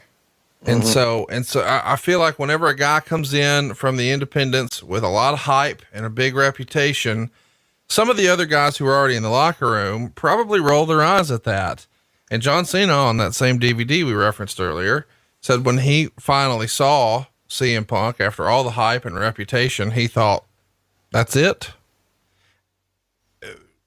Is that a fair assessment that maybe some of the folks who are on the main roster, who perhaps aren't given an opportunity on TV every single week to really show what they're capable of, when a guy comes in from the indies with a lot of hype and a big reputation, they're sort of looked at maybe a little sideways, like, what's the big fucking deal? Yeah, absolutely. And again, it comes back to physique. Think about it. So Cena said in this, and I didn't see the DVD, but I know, I remember it, and I remember it, selling pretty well, as a matter of fact. But Cena's assessment was based on look. You can't make an assessment on somebody by saying, I finally saw this guy and I said, this is it. He didn't even know him. Hadn't met him. Didn't have a relationship with him. It's the eyeball test. And, even though Punk was great conditioned, but he didn't have that bodybuilder's physique. Now I'll tell you, he started adding some bulk, and, his nutrition, I'm sure, improved, and he started going to the gym more, and working on his body. But yeah, man, it was not fair in that regard. Hey, it's also the same thing. Go back and think about this. I think it was, when was it? 2000 and here's the deal. A couple of things. He got a 5-star match, did Punk, with Samoa Joe by Dave Meltzer's Wrestling Observer newsletter. That would get around. Some of the guys looked at that as a great accomplishment. And some of the guys who weren't getting those 5-star ratings looked at it as bullshit. So a lot of little things like that made him, that, as you mentioned very accurately, the internet darling. But to say, well, I saw him and this is it, John had not even seen Punk work, as far as I know. Right. So it's hard. How do you make an assessment on that? And as a responsible producer, why would you allow a talent to say something that's so self-incriminating and it just didn't hold water? So I don't know how that worked either. But nonetheless, it goes back to the same thing, man. You talked earlier about Triple H and Shawn not being big fans of Punk. Were they not big fans of Punk's because he didn't do drugs? No. Or drink? No. By the way, Triple H doesn't do drugs or drink either. So I didn't never understand that. But the deal comes back. Does he have the look that we, as in WWE, covet for a spot on our roster, or especially on a main event level situation? And that was where that came about right there. Just simply, he didn't have a bodybuilder physique, but he had the body of an athlete and as a wrestler. And then again, as I said, Conrad, when some of these cats saw how well he could work and how he could adapt his style to incorporate with yours to make it a more seamless presentation, then everybody wanted to work with him because they saw this son of a gun is really, really good, and he can make me look good, and we can have some great matches. So let's talk about WrestleMania 23. It's his first WrestleMania with the company, and where he's actually in a match, and it's the Money in the Bank ladder match. Big deal for him to qualify in that. Ultimately, his number's not called there. Mr. Kennedy comes up successful, but the big thing we would see happen next, or of note that we should bring up, is the Vengeance pay-per-view in June of that year.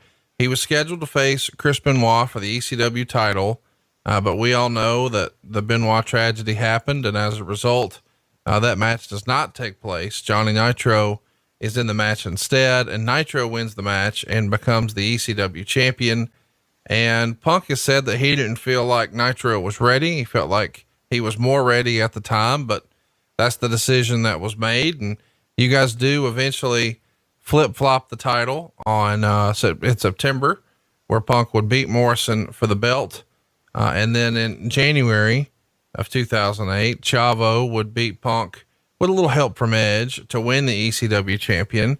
But the championship, finally being around his waist and it being his first, taste of gold in the WWE, even though it's not the original ECW, it is a reboot and it is at a time when Heyman is not there writing it. It had to be, kind of a cool moment because the original ECW would have been a great fit for Punk. But I think it's pretty common knowledge that as far as the pecking order of championships, ECW world title was way down the ladder from the other two at this time. Fair to say? Oh yeah, way down the ladder. And trying to reposition ECW as a viable brand was mainly the goal of a lot of ECW loyalists and underneath talents that were not firmly placed on the Raw or SmackDown roster, but had grown up watching ECW and were fans of the product, and they saw it as their opportunity to get in the game and get television time if the ECW television show found its way on TV. I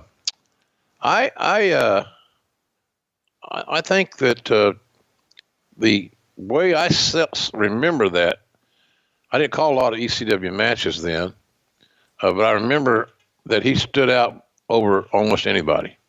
So he was red hot. So my point was the ECW title change and this, I think it was just basically a way to get him disassociated with ECW sooner than later so that he could go to Raw or SmackDown, because finally the light was shining on Punk that this guy's good. And we can get more mileage out of him on Raw or SmackDown than we ever will on trying to do a rebooted ECW. Here's my question, I guess. Do you think that perhaps he was given this ECW belt almost as a way to sort of placate, like, hey, we don't think he's ready for prime time. We don't think he's ready to be one of the big boys, but since everybody loves him so much, here, this will pacify everybody. Here's you a little title here. Maybe. I mean, it could have been. That's kind of weak in my view. Not what you said, but I can understand your question. And it could have been. It could have been that to some degree. I guess my point is making someone ECW champion doesn't necessarily mean the office is behind you. I mean, it's not on that caliber. No. I think it only meant that they saw his talent. They started believing in him more. Whether he's ever going to be on somebody's come to Christmas dinner at somebody's house or on the birthday card list or whatever, probably ain't going to happen with him because he didn't try to make that happen. He didn't care about having personal relationships. It didn't seem to me like. He was all about business. Nothing wrong with that. Punk was all about business, Conrad. All about the business and not a social party. Again, I say twinkle in my eye and tongue in my cheek about the females that seemed to really like him. That was a great thing about it. If the whole roster would have opened their arms, so to speak, as the ladies did, he'd been the most popular guy on the roster. My hero. So, but that's just him, man. Again, we were talking about this earlier. In charge of talent relations, man, you've got to make sure that you know how to communicate with the talent. I use the Austin example. You got to know how to communicate with the talent. That's your job. And I'm not so sure that anybody in power, including Laurinaitis, who would have been Punk's conduit to Vince, did a great job in communicating with Punk. Maybe they did. I wasn't there day to day in that regard. I'd already been replaced. But that's how I would have worked with him. I'd spent a lot of time with the guy so that he had one guy he could go to that he knew would be honest and fair with him. And I don't know that he's ever felt that way under the Laurinaitis regime. And that's my assessment. It sounds like sour grapes to me. Poor JR, he's not head of talent relations anymore, blah, blah, blah. But that's kind of what it felt like to me. So you go to WWE, you go to developmental and OVW, and there's a story that gets passed around. I believe at this point you might have even been the ECW champion in that wonderful resurrection. Sorry, not you, just their perspective on it. But there's a story that floats around about a night with you and Tony Atlas backstage in OVW. I wondered if I don't think you've ever told it from your perspective. I'd like to give you that forum. It's a funny story. At the time, it really wasn't. I was the ECW champion. I was set free from my OVW obligations, meaning they told me you don't have to live in Louisville anymore. You can go wherever you want. And I was just like, cool. I mean, I might as well just stay here and hang out, you know. I would still go to the OVW shows every night just to watch. And that day, I believe Joey Mercury came up to me and he goes, hey, I'm going to sign a TNA contract. And I was like, really? I was like, oh, good for you. So it turned into, this is the last time we're ever going to get to wrestle each other. And I was like, oh, yeah, all right. So I went to Danny Davis and I said, hey, can I work a dark match? And Danny was like, you can do whatever you want, kid. And I was like, great, I'm going to work a dark match. And it spirals out of control into this 4-on-4 tag. I can't remember exactly everybody who was in it, but it was literally like, oh, Seth, you're my buddy. You're in the tag match. Oh, Spears, fuck yeah, let's do it. You know, like, so. Just trying to have fun. Yes, just trying to have fun. So I'm, like I said, I'm the ECW champion, whatever the fuck that means. And I'm alone in the locker room, and we talk. You know, we're all going over this match. Like Mike Krul was in it. Oh, he was so good. I think Cody might have been in it. I can't like I said, I can't remember. Look it up. And so I pull out my bag, and I'm getting ready, and I tape up, and I'm Xing out my hands, and I'm like, this is just gonna be fun. It's gonna be friends, you know, goofing off, but having a good time. And Tony Atlas walks in. He's like, hey, and I look up and I'm like, oh, hey, Mr. Atlas, hi, I'm Phil, nice to meet you. What are you doing there? And I'm like, I'm just putting my gear on, you know, I'm gonna work a dark match, you know. And he's like, looks like you got 2 broken arms. And I just go, yeah, because I got no idea where he's going with this. And I'm just like, yeah, okay. And it's that awkward. And he just says it again. He's just like, I mean, all that tape, it looks like you got 2 broken arms. And I just go, well, it's just the thing I do. I tape up so I can draw the X's on my hands because I'm straight edge, and I can see like this is just. You're not it's not registering. I'm not getting through to him. And I after I get done explaining it, and he's just like, well, you know what I think? I think if you don't listen to your coach, you're never going to get called up to the big show. And now I'm just like I look down in my bag and like the ECW title's there, and I'm just like, I said, and I just went, okay, I'm all right, sir, thank you, you know, all right. And he leaves, and I just go, man, that was fucking weird. But you always hear, you know, like, this is the guy I seen on the MTV show hiding money from himself and having women step on his face with high heels on. So I'm just kind of like, I guess that's just how he operates. So we have the match. It's a tremendous piece of business. It's great. It gets over current OVW angles. You know, an old favorite, Joey Mercury, comes back. CM Punk's back. Everybody's, you know, like, we do good business. Baby faces go up. Everybody leaves. Everybody's happy. Remember, I'm like Dante from Clerks. I'm not supposed to be here. We're having the post-show meeting that they always do late Wednesday nights, and I'm sitting up in the bleachers with all the other guys, and I got the Major Brothers next to me, and I got Joey Mercury next to me, and I'm honestly kind of half paying attention because they're talking about the television show and what they can do better and like how they think it went, and they're getting critiqued and blah, blah, blah. So I'm like kind of zoning out, and then all of a sudden Tony Atlas is like, well, I think most everybody here was nice. And I'm just kind of like sitting there just like, that's cool, you know. And he's like, but, you know, one person in particular was an asshole. And I'm just like sitting there going, fuck, man, that's brutal. Like,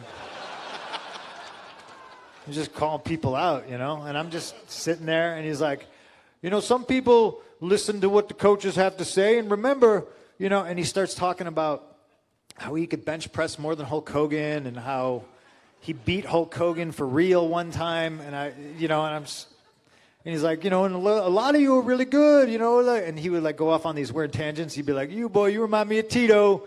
but some of you are an asshole. And then that's when, like Joey Mercury elbows me, and I'm like, And then I look, and then I realize he's just staring right at me. And I'm just like, this is fucking weird.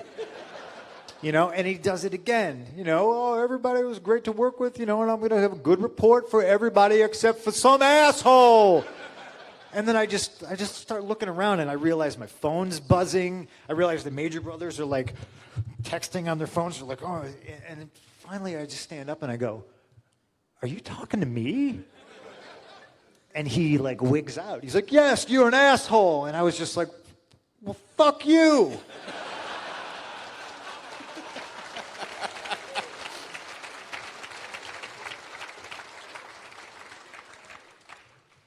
And I may have said, I didn't say, do you know who I am? I said, you don't even know who the fuck I am. I said, you don't know his name. He called Spears Mr. Piers. Like I was just like, listen, man, like you come down here and I know why you were brought here. You were brought here to tell people not to fucking do drugs and to save your money because that's something you didn't do. I go, and you're going to criticize me.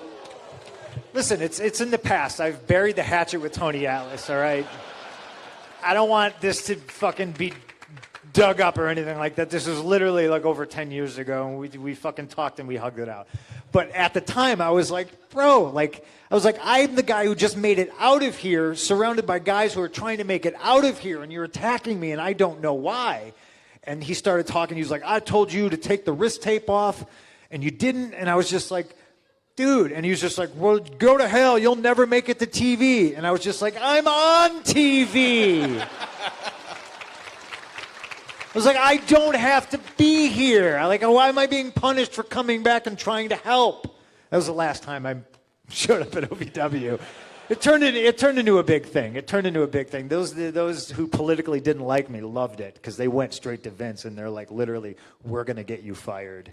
I was just going to say, what was the aspect of the story I've never heard is, what was the fallout from WWE management itself after all that? Well, to go back to a lot of archaic, dumb, toxic bullshit pro wrestling things, that's what it was. Everyone was like, oh man, you're going to get fired. You better go talk to Taker. And I was just like, the fuck for? Like, what? Why? This guy fucking attacked me. Like, I'm not going to eat shit just because he's fucking Tony Atlas, And the next day, somebody else who was very excited to tell the office was Nova. Oh, stooge.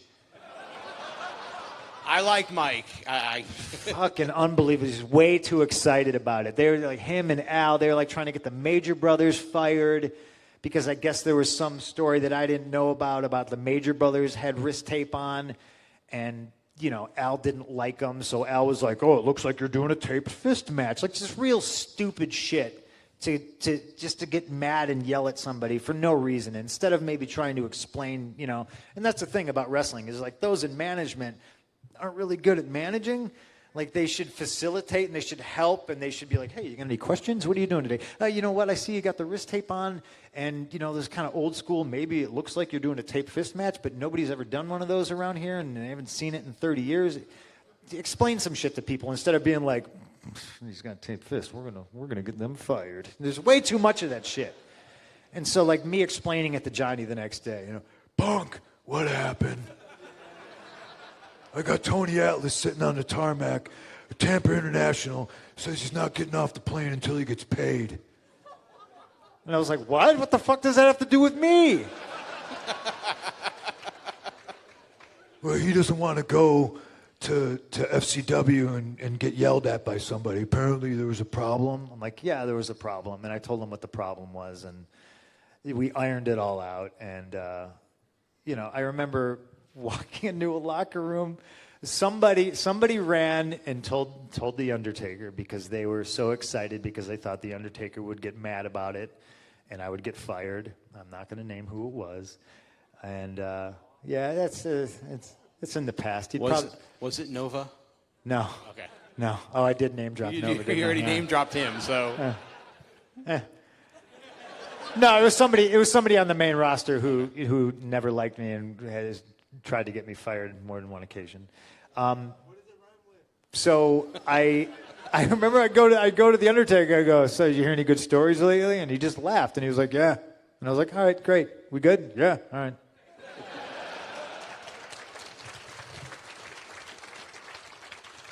The 2008 Money in the Bank match at WrestleMania is a big moment for Punk. He's in here with Carlito, Chris Jericho, John Morrison, MVP, Mr. Kennedy, Shelton Benjamin, and Punk wins the thing.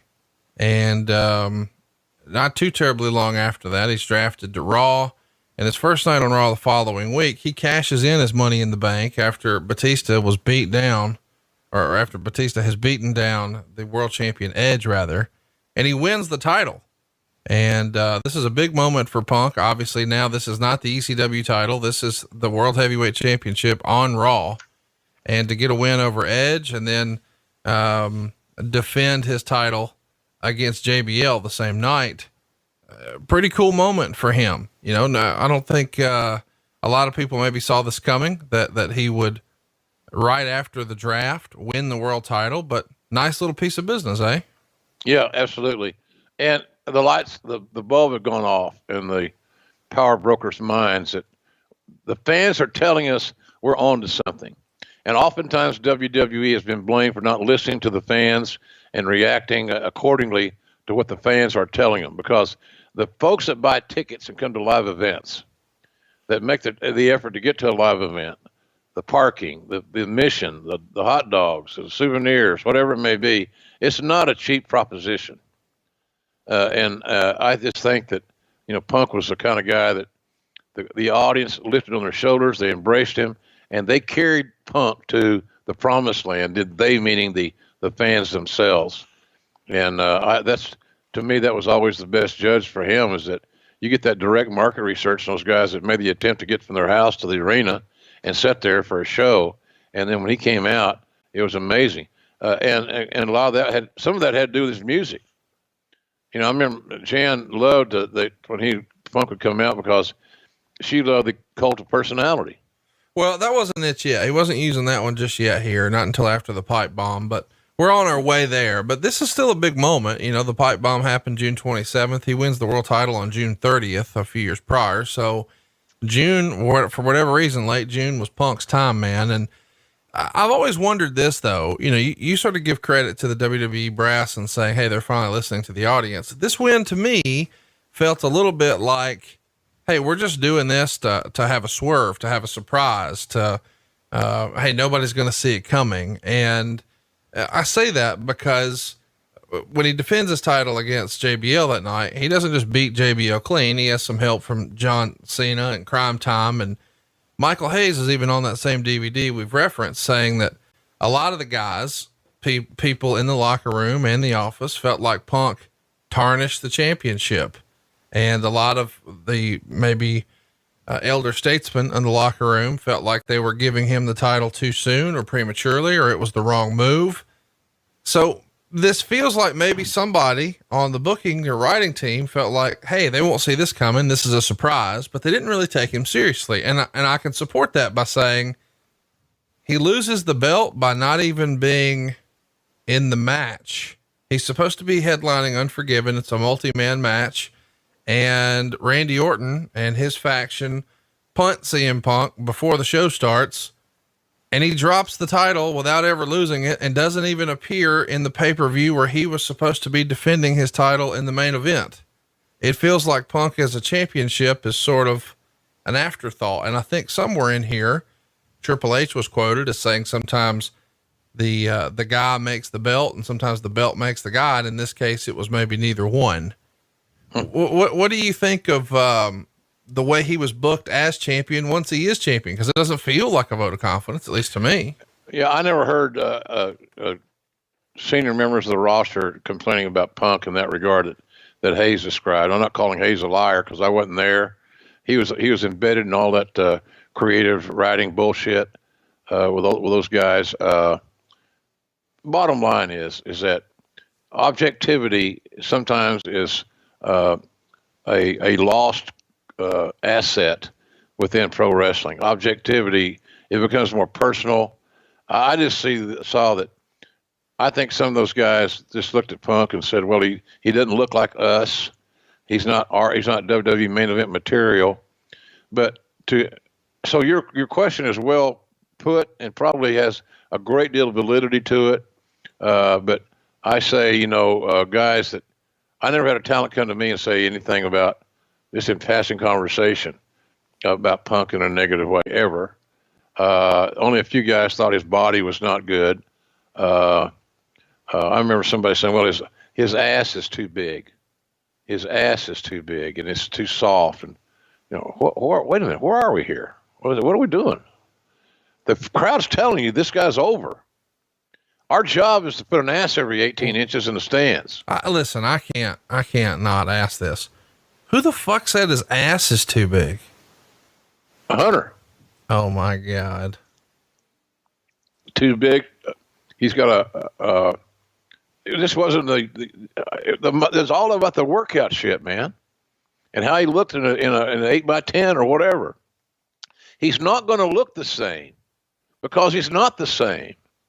And if all you're going to do is put out androids all look alike, then what the hell you got? You got no uniqueness. You got no individuality. So that was the whole deal. I think that the consensus was this guy may not be in great shape because he looks soft. And I'm saying that his softness, as far as his ass was concerned, or his ass issue, which is a non-issue in my view, was basically based on the fact that the perception was he had a oversized soft ass. Silly as it sounds, it's so absurd it doesn't make any sense. And I swear to God, folks, I'm not making this up. But that was the whole deal. And finally, through hell and high water, he plowed through this bullshit and became the star that he is. And really, he had a Hall of Fame level career there. There's no doubt about that. Will he ever be in the Hall of Fame? I wouldn't want to bet on that one. And I'm not so sure he would even accept it if it was offered. It's so weird that we're even having conversations like that. But I mean, I guess that's wrestling. It's show business, Conrad. It's goddamn show business. And it's unfair to anybody that's being persecuted in that regard. It's not fair. It's being like a bully because you got the stroke. It's not good. And I just don't like that, the singling people out in that regard, especially somebody that can go, and Punk could go. So after he loses the world title, he has to figure out what's next. And what's next is he's going to team with his old pal Kofi Kingston. They're going to beat Cody Rhodes and Ted DiBiase and become world tag team champions. That doesn't last too terribly long, but eventually he gets a shot at the Intercontinental title. He's successful there. He becomes a Grand Slam winner as a result. And I mean, I guess, from a historical standpoint, that's kind of cool, but he really starts to make headway at the next WrestleMania when he wins the Money in the Bank ladder match again. He's the first person to win that match twice. And not too terribly long after this, he's going to cash in to defeat Jeff Hardy to win the world championship right after Hardy had beaten Edge in a ladder match. So that happens on June 7th. And now all of a sudden we're trying it again.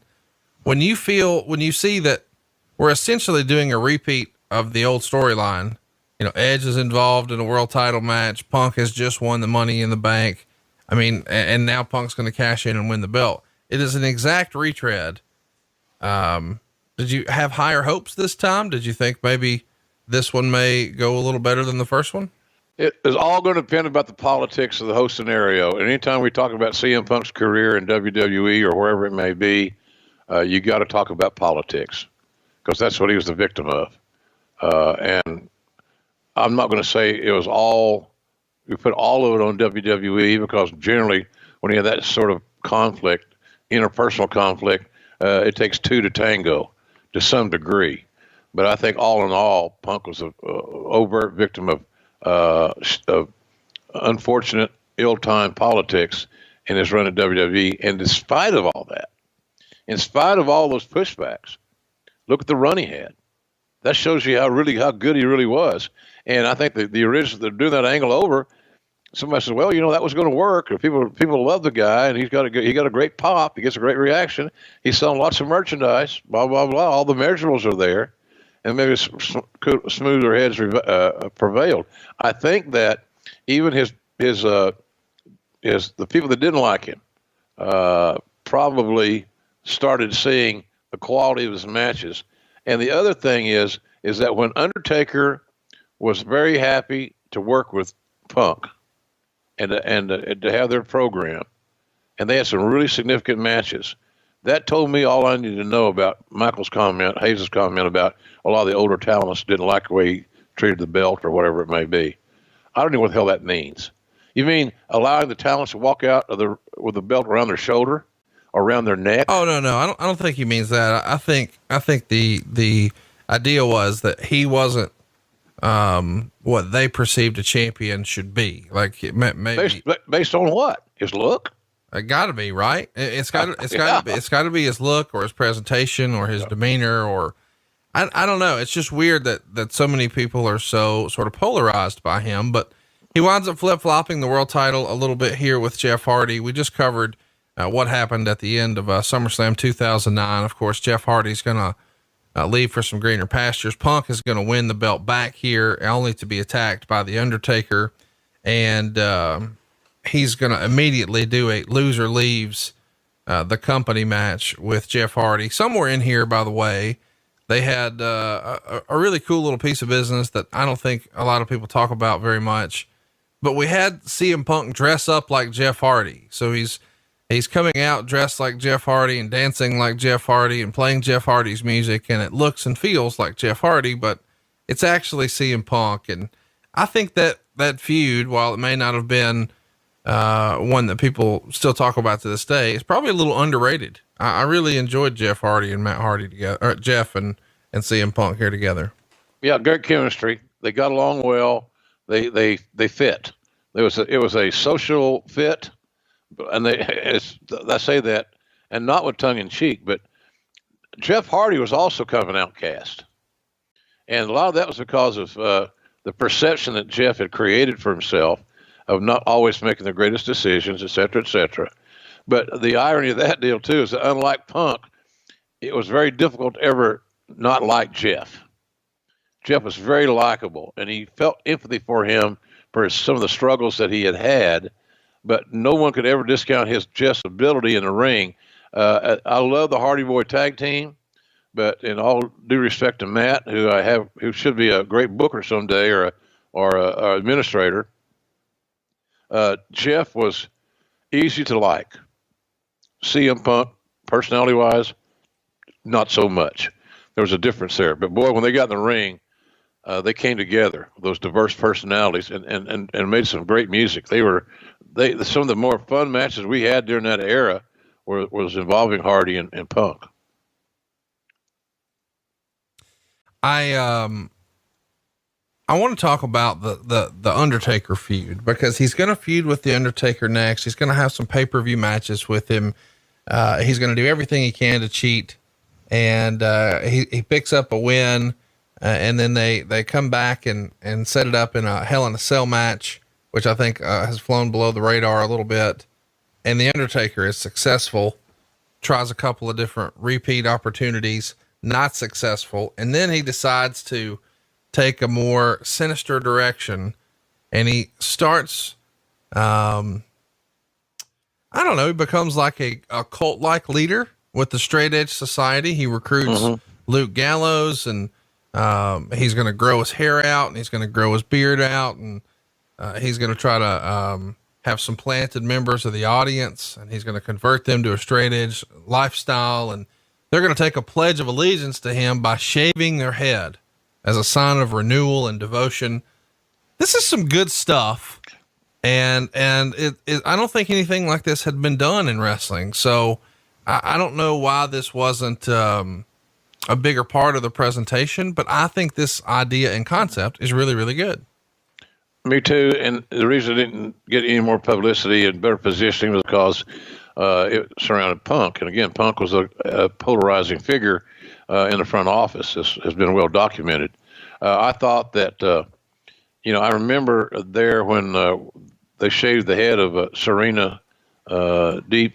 She's very, and by the way, she's really, really talented. I think she's working with WWE. I think last I heard she was working with WWE as a coach. Really talented. Had a great life story. How she's resurrected her personal life and her professional career as well. So they did good. And then that was a big break for Gallows, who's now, he's involved with the not Bullet Club, but the club, and with AJ and Carl Anderson and so forth. But that gave Gallows a pulse, and it gave Serena a pulse through the vehicle of CM Punk. But it was a very underrated faction. And I remember, again, as I said, Serena getting her head shaved on television. And that took some I started to say some balls. I guess it took some ovaries. But it was bold. But they all bought into the entire presentation. And you can't not respect that. It's just they're committed. And that's what you always look for in that regard, commitment. And they had it. Yeah, they definitely had it. And this was a fun angle, a fun storyline. And I guess we should mention there is a match in here where there's some real stakes where he's trying to recruit Rey Mysterio. Then it becomes a feud with Mysterio. And ultimately, Punk has to have his head shaven, but he doesn't want to look like one of his followers. So he starts to wear a mask, and eventually he's unmasked. So some old school, fun, silly stuff here. But I guess we should just skip ahead because the real rubber meets the road when Punk's contract is about to come due. And while he may have been an Intercontinental Champion and an ECW champion and a tag champion and flip-flopped the world title a few times, he's just not happy. And he feels burnt out, and he knows he's not the guy. And on that DVD we've referenced a few times already today, I mean, Triple H basically said he was never positioned as the guy. And it was like, even when we gave you the belt, well, you're not really the guy. We're just going to give this for you a little while, and then we're going to take it back. And unbelievably, the creative is, hey, you get to air your grievances with a live microphone. And that goes down on June 27th, 2011 in Las Vegas. And it's the famous pipe bomb promo. And, it gets over so huge, it becomes the most viral thing in wrestling in years. I mean, years and years. And as a result, the match now at Money in the Bank has a whole new layer. And they build to this for a few weeks, and then the match happens in Chicago, Money in the Bank 2011. If you're going to watch one match this week to get ready for CM Punk returning to the wrestling space, you got to watch him in his hometown defeat John Cena for the world title on his quote unquote last night in the company. Now, behind the scenes, I guess at that very event, I believe CM Punk signed a new contract. Is that right? I think so. I think he did. Here's the thing about that is that it speaks to a bigger picture. Why would, if you didn't have complete faith from your boss and your upper management and yourself, why would Laurinaitis wait till the sands of the hourglass are running thin to start negotiations and get this thing signed? It's always going to be about two issues, Conrad: cash and creative. The guy was rode hard, put up wet. He hardly ever missed a shot. If he did, I don't recall him. But this speaks to the lack of respect and confidence that the upper management had in him. Still, after all he had done, after working with the Undertaker, for example, I don't remember Undertaker ever having one issue with working with Punk. Rey Mysterio had no issues working with Punk.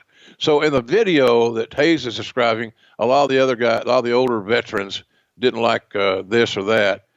I'm not saying, again, as I mentioned earlier, I'm not there to hear all this dialogue with Michael, but I never got that from anybody. I never got it from anybody that. All I got from anybody negative about CM Punk was that he's a different breed of cat. He could be a strange guy, and that's because he was not overly extroverted. So in other words, he wasn't fake. He wasn't a sycophant. He was not an ass kisser. And because that was so contrary to the normal behavior of a top guy in any wrestling territory that I've ever been in, any of them, that he was just a different breed of cat, and folks did not know how to deal with him. And simple as that. Bad communication, and he didn't have the support in the front office that he should have had, and that's really, really sad. It is sad. But he makes the most of it here because he gets over like nobody's business, and he becomes, as a result of this 5-star match and this performance here at Money in the Bank, the hottest, I mean, seriously, the hottest name in wrestling. And not too terribly long after winning the belt, he makes a surprise appearance at the San Diego Comic-Con, and they've booked this and presented this like he's no longer under contract, but he is the champion and he's left with the belt, and he's name dropping. Hey, I might go to New Japan. Hey, I might go to Ring of Honor. This added a layer of realism and intrigue that hasn't existed in not just WWE, but wrestling in years at this point. And again, a lot of that was his idea. A lot of that was his execution. The execution was all him. And sometimes that will alienate one from the very sensitive writing team. Their idea got shit on, or their idea got improved immensely by letting the talent have input, which should be ongoing with every talent on the roster or anybody's company, AEW included. The talents have got to, like Junkyard Dog used to say, don't come to the arena like a cabbage, all head and no rear end. You got to have ideas, and you got to pitch the ideas, and you can't be BS. I give the comparison earlier of Punk and Austin. Still think folks should go see that video. Find it, 2K, Austin, and Punk. You'll love it, and you'll wish you'll let's make it Jones for the match, quite frankly, but it'll also show how good they were. But that Punk was a lot like Austin in that regard. You couldn't be BS'd. He knew what a good angle was. He knew what a good storyline was that fit him, and so that was the same situation there with him. He just was a guy that knew what he needed to do to get over, and guys like that, you let them write their own music, man. They're going to sing it. They're going to perform it. Let them have some hand in writing their music. And finally, I think WWE, maybe by accident, I'm not even sure, or maybe they thought it wouldn't get over. Let's just let him bury himself. I don't have no idea, but it worked. He got over, and he was, like you said, Conrad, at one time, CM Punk was without a doubt the hottest talent in all of pro wrestling, in any continent, anywhere, any promotion. He was the guy for a good period of time. And as an administrator, as a responsible administrator, how do you ignore that? How do you ignore that when they're having a problem as it is, as do most wrestling companies, and getting talents over to that star level where they are at the top of the card, name before the title type guy. And he was that guy, and it just was like an act of God to get that recognized. Of course, in storyline, they're going to decide that, hey, Punk's no longer with us. We're going to crown a new champion. And of course, they decide to have an undisputed championship match when John Cena is going to defend his world title against CM Punk and his world title at SummerSlam. Punk wins the match, but then immediately loses it to Alberto Del Rio because Alberto is going to cash in, and a returning Kevin Nash is here to attack CM Punk on behalf of Triple H. And after SummerSlam, that becomes, the new direction. Punk is accusing Nash of conspiring with Triple H to keep Punk away from the title. And during their verbal back and forths, and there were some memorable moments on TV, we would hear Kevin Nash demean the look. And I think at one point Nash said that CM Punk looked like someone who worked the third shift at the Waffle House. Well, it's echoing the sentiments of Nash's buddies, HBK and Triple H. They're following the reality. They're trying to follow the storyline. The reality of the situation is now being turned into a storyline. I applaud them for that, quite frankly. But I think I also acknowledge when Kevin did that. Okay, we know this guy's a player now. We didn't like him. We may never like him, but he got over. And as a responsible entrepreneur, independent contractor guy, I need to work with this cat because it's going to increase my pay. We're going to draw more money. I'll make more money on the payoffs, blah, blah, blah. So to me, it was a sign of acceptance to a large degree when Nash got involved as the beard, so to speak, of Triple H and Shawn Michaels to a lesser degree. So I mentioned the Money in the Bank match with Cena, which is probably going to end up being maybe your most celebrated match ever. He's started to move on from WWE. He's moving to the Hollywood platform as well. He's got a Nickelodeon movie coming out in November. Did he ask for time off? Or did... No, I think he just took it. I think he just exited stage left and said, "You can't see me." Thoughts on...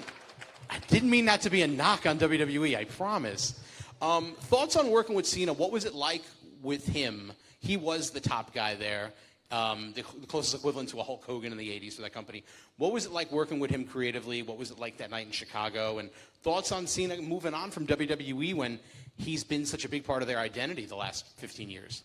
And you're going to get another Michael Hayes impression. I hope you all enjoy the Michael Hayes impression. I wish John was here so he could answer that question. But I always liked working with John because, again, it was easy. And I think John was in a position where he was almost kind of glad somebody else came in and forcibly took the reins. I remember the first time I worked John in 2009, and in wrestling, the bad guy normally calls the match. It's just kind of traditionally how it went. And I remember locking up with John, and he was doing an appearance, so we couldn't talk about the match, and I hated talking about matches anyway. It's like John Cena, you know what he does. He does the 5 things, and that's it. So if you can't figure that out, you're in trouble. And I remember Mike Chiodo was the referee, and I remember locking up with John and grabbing a headlock and taking him over, and I'm happy just to sit there a minute and kind of get the lay of the land. And he started going, tackle, drop down, hip toss, and he starts calling all this shit, and I was just like. And I remember just looking over at Kyoto and I go, Mike, who the fuck's calling this match? And he's laughing so hard, he was trying to hide his face. And John just went, oh, okay. And I think John was stoked that he didn't have to be that guy directing traffic. And he let me do whatever the fuck I wanted. So I think he was relieved. But I also think that's how we worked together really well, because you talk about, I never like to take credit for shit, because at the end it doesn't matter. But I was the first guy to be like, why does everybody always take those shoulder? What the fuck's going to happen? Why do you let him do this to you without fucking kicking him in the head? So it was really I broke down the John Cena comeback in a logical way, and he was just kind of like, this is great. How come nobody's ever done this before? And just working with him was always great. Like I said, because he wasn't worried about his spot, and I think everybody else up until that point was worried about their spot. I don't think when I wrestled JBL, I don't think he gave a shit about his spot. So that made it a little bit better. But there's always guys who were worried about their spot. And then, that they don't like you, and, politically they're against you. So wrestling them was always pulling teeth. It wasn't like that with John at all. Would you say the Chicago match was your happiest moment in the company? Did you feel the most fulfilled that night? No, happiest moment in the company, that's really, that's hard to say. I legitimately did not sign a contract until that day. We didn't have it, Vince was like, what's the finish? Because if you don't sign, the finish is obviously John up. And if you sign, we have to figure out a finish. And I was like, oh, okay. And I got what I wanted, and I signed the deal in the Rosemont Horizon. But I don't know if it was my happiest moment, you know what I mean? I was always stoked when I got to help somebody else have a happy moment. That was always, I think, happier for me. I think in that moment, for Chicago and wrestling fans in general, is a happy moment for them. It's a great moment for me, don't get me wrong, but I think I was always more stoked when, when Ape and Eve got to do a main event with me and Dan O'Brien, right. A Raw. I was always happy to, do what I could. I feel like in my career, parallels with my life, that I'm always, if I find myself on higher ground, I'm always doing this. try to reach up and like bring my friends with me. Because when I was a kid, I never had that. So I'm always empathetic to that, and I always want to bring everybody for the ride. I always want to bring everybody up and bring everybody along. I always try to get my friends jobs. I always try to, work with my friends to bring them up. If I'm up, a level, I'm always just like, come on, let's go. Here, I kick this door in. Let's all go. If you want to go fast, you go alone. If you want to go far, go together.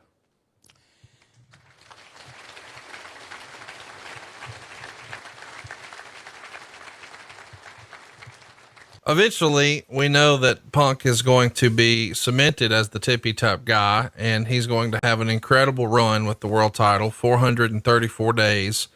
Along the way, he's going to brush up against a lot of the top guys, whether it's Daniel Bryan or it's Kane or it's Chris Jericho or it's Triple H, whoever it may be. But something that we haven't really talked about on any of my podcasts is when he has a feud with Ryback, and Ryback is on quite the tear. And a lot of people assume with his new streak that they're priming him for something. And Punk calls in a trio of guys to help him retain the title and hand Ryback the loss. And he's got a crooked referee along the way, but he's also got some help from this new outfit called the Shield. And I think in Punk's history, maybe that piece is overlooked because obviously the Shield are held in such high regard now, but they were introduced as in an effort to help CM Punk. And allegedly one of the original ideas for the Shield, and I believe this is according to the legend, according to the rumor and innuendo, who Punk wanted to be the Shield were Seth Rollins, who is a former Ring of Honor standout as Tyler Black, Dean Ambrose, who was a former CZW indie sensation, John Moxley, and his old pal, who he toured all the indies with and had not just 60, but 90-minute Broadways with, Chris Hero. WWE likes this idea, but deviates and decides not to go with Chris Hero, who we know as Cassius Ohno in NXT, and instead slots Roman Reigns. What a tangled web we weave, huh? Yeah. Well, poor Chris Hero, who's a hell of a worker, a hell of a talent, really is, and a great guy. He basically got fat shamed as well. He may have been another one of those guys that had too big a soft ass. I'm not sure, but his work was amazing. And one of my favorite guys to call matches for is Chris Hero, solid citizen, but the body, the DNA was not good, much like in the eyes of some, much like Punk's. Yeah, that's a significant deal, man, because Punk basically gave the endorsement. So all those fans that were loving Punk and loving his act and the music, the presentation, the whole 9 yards, now they get this. He can give the rub. The rub, very important. CM Punk gave the rub to the Shield, and all those guys, Moxley and AEW now, huge get for Tony Khan and company. Golly, Roman Reigns, they're doing all they can to get Roman Reigns at the top of the card and keep him there. And of course, now you get Seth Rollins, who's the champion and Universal Champion, beats Brock Lesnar twice in the same year. And maybe his most significant accomplishment is that he just got engaged to Becky Lynch, which I found was interesting that they went so public with that on almost like a wrestling angle. And sometimes you can't tell fact from fiction in these scenarios anymore with the internet as it is. But congratulations to Becky and Seth on their engagement. But that's another story for another time, I guess. But yeah, it was the Shield. See, if you don't go back and research it, folks, you forget some of these little nuances. And this is not little; it's a big nuance. So the Shield got brought into the game by CM Punk, and they have made the most of their opportunities, without a doubt. So hope those guys don't forget where they came from in that regard, because Punk was instrumental in giving them credibility.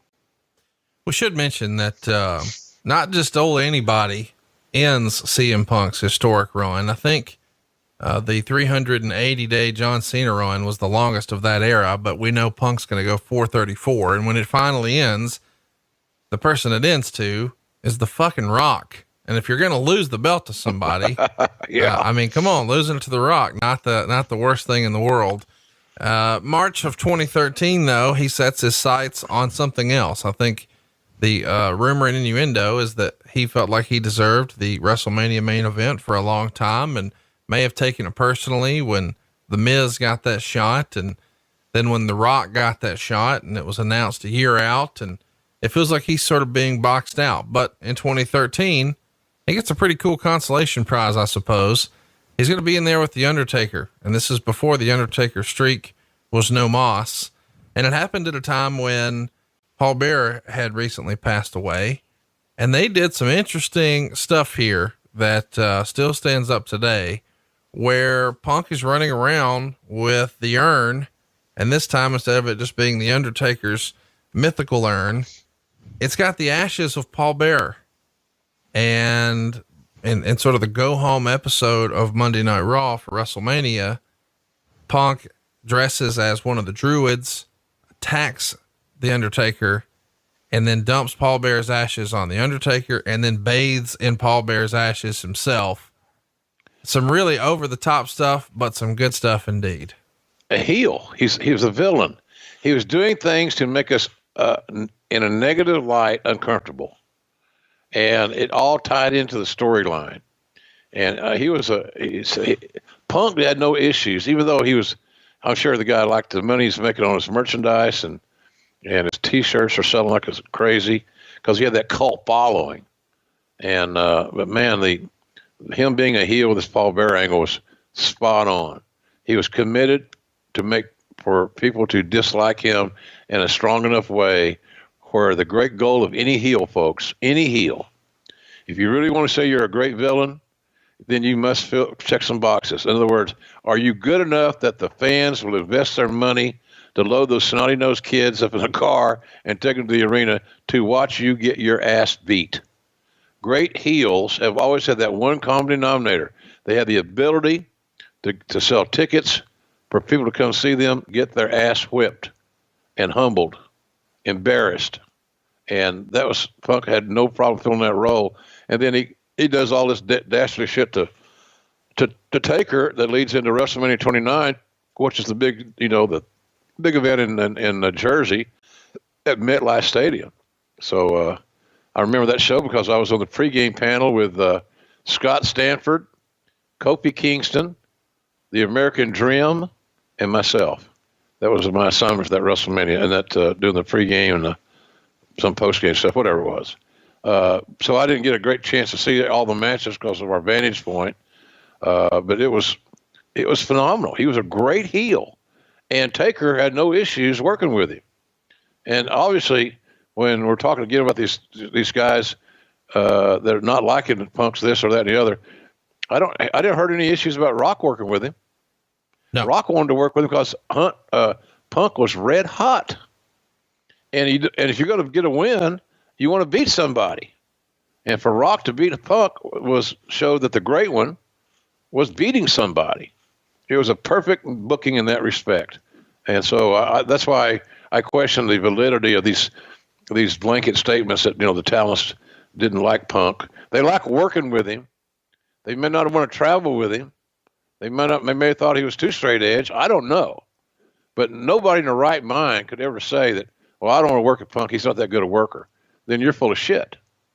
You got an ego that's bigger than you need to have. So why would you want to work with the hottest guy in the territory, maybe in the world, would be beyond me. And Taker saw that. He's smart. He's objective. It was good for the title. It was good. They had a good match. And it was just to me, that was the validation of how great Punk was to have more than one match with arguably the greatest star over time the WWE has ever had and maybe ever will have in The Undertaker.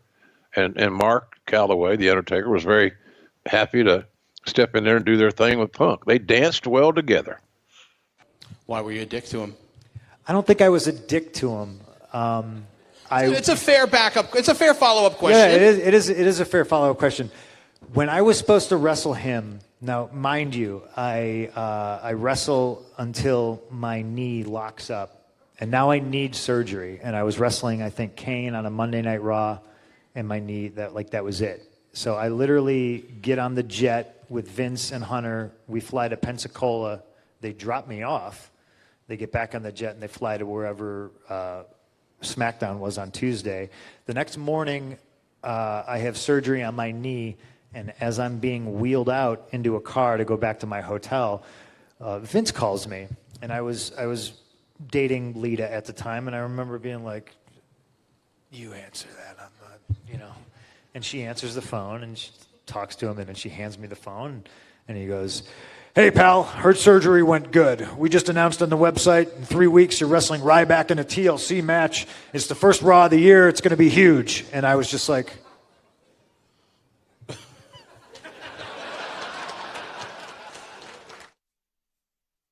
And I remember when I finally did come to the next day, I was on the phone with Vince, and I was like, "Vince, like my knee." And he goes, "Oh, so-and-so came back from that surgery in 2 weeks." And I was just like, fucking great. But, you know, like, what if something goes wrong? What, you know, like, there's just too much. And to announce it on the website before you even talk to me, it's a little much, you know? And then, but again, like, choke it down, be a good soldier, that toxic shit. Oh, it's got to keep going, you know. No time off. Just fucking wild, you know? Yeah, I should have been like, "Hey, can I have a vacation?" Yeah. But no, so when I wrestled Rock, I remember the first time, I don't know if I'd met him, so maybe he'd been around, but I went, and it was in Tampa, and the night before, it was requested that I go to his hotel rooms. He's got the whole suite in this Tampa hotel, and I walk in there, and it's him, it's Brian Gewirtz, it's his assistant. There's like 2 other people in the room. So I'm immediately like, fuck, I'm outnumbered, you know? And I remember somebody who I didn't know, who was, you know, part of his team, walking up to me and handing me my promo. And I was just like, "Whoo, buddy." I was like, "All right."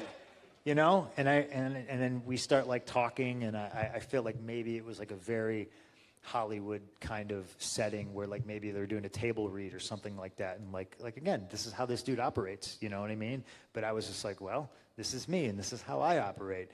And they had like all this stuff, and it was just kind of a crash course of me and Rock getting in front of each other for the first time.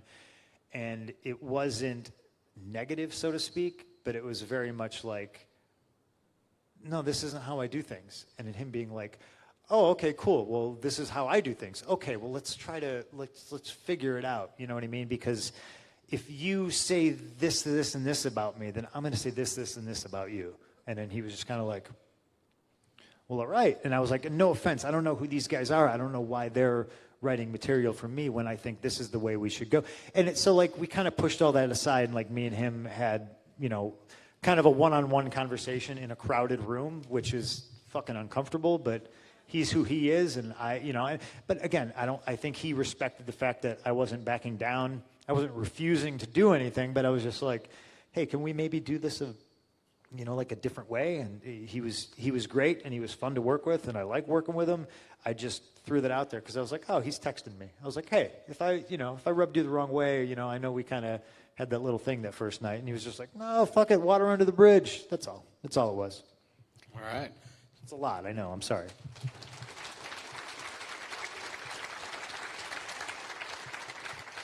So he makes a lot of movies. Batista's making movies. Cena's making movies. You're starting to make movies. I feel like there should be like an Expendables type of film with all these wrestlers.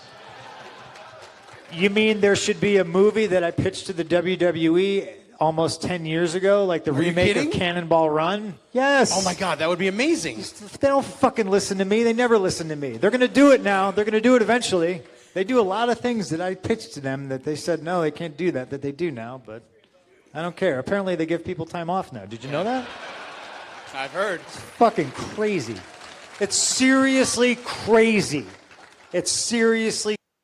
We should mention that, the only thing left for Punk here to do now that the world title is no more and he's finished with his Undertaker business, is to break up with Paul Heyman, his longtime confidant. And of course, we know that Brock Lesnar is also a Paul Heyman guy. So that becomes the issue. And Paul Heyman turns his back on CM Punk. CM Punk becomes the babyface, and he's going to target some of Heyman's other clients, including the Intercontinental Champion Curtis Axel. That was like 100 years ago.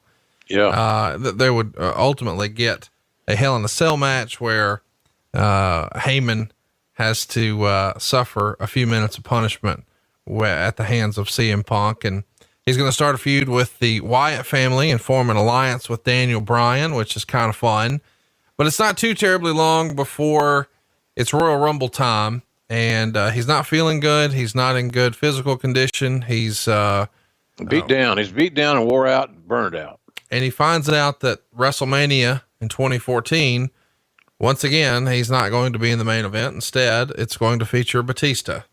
And that's enough for him. So on the January 27th episode of Raw, he lets Vince McMahon and Triple H know that he's going home.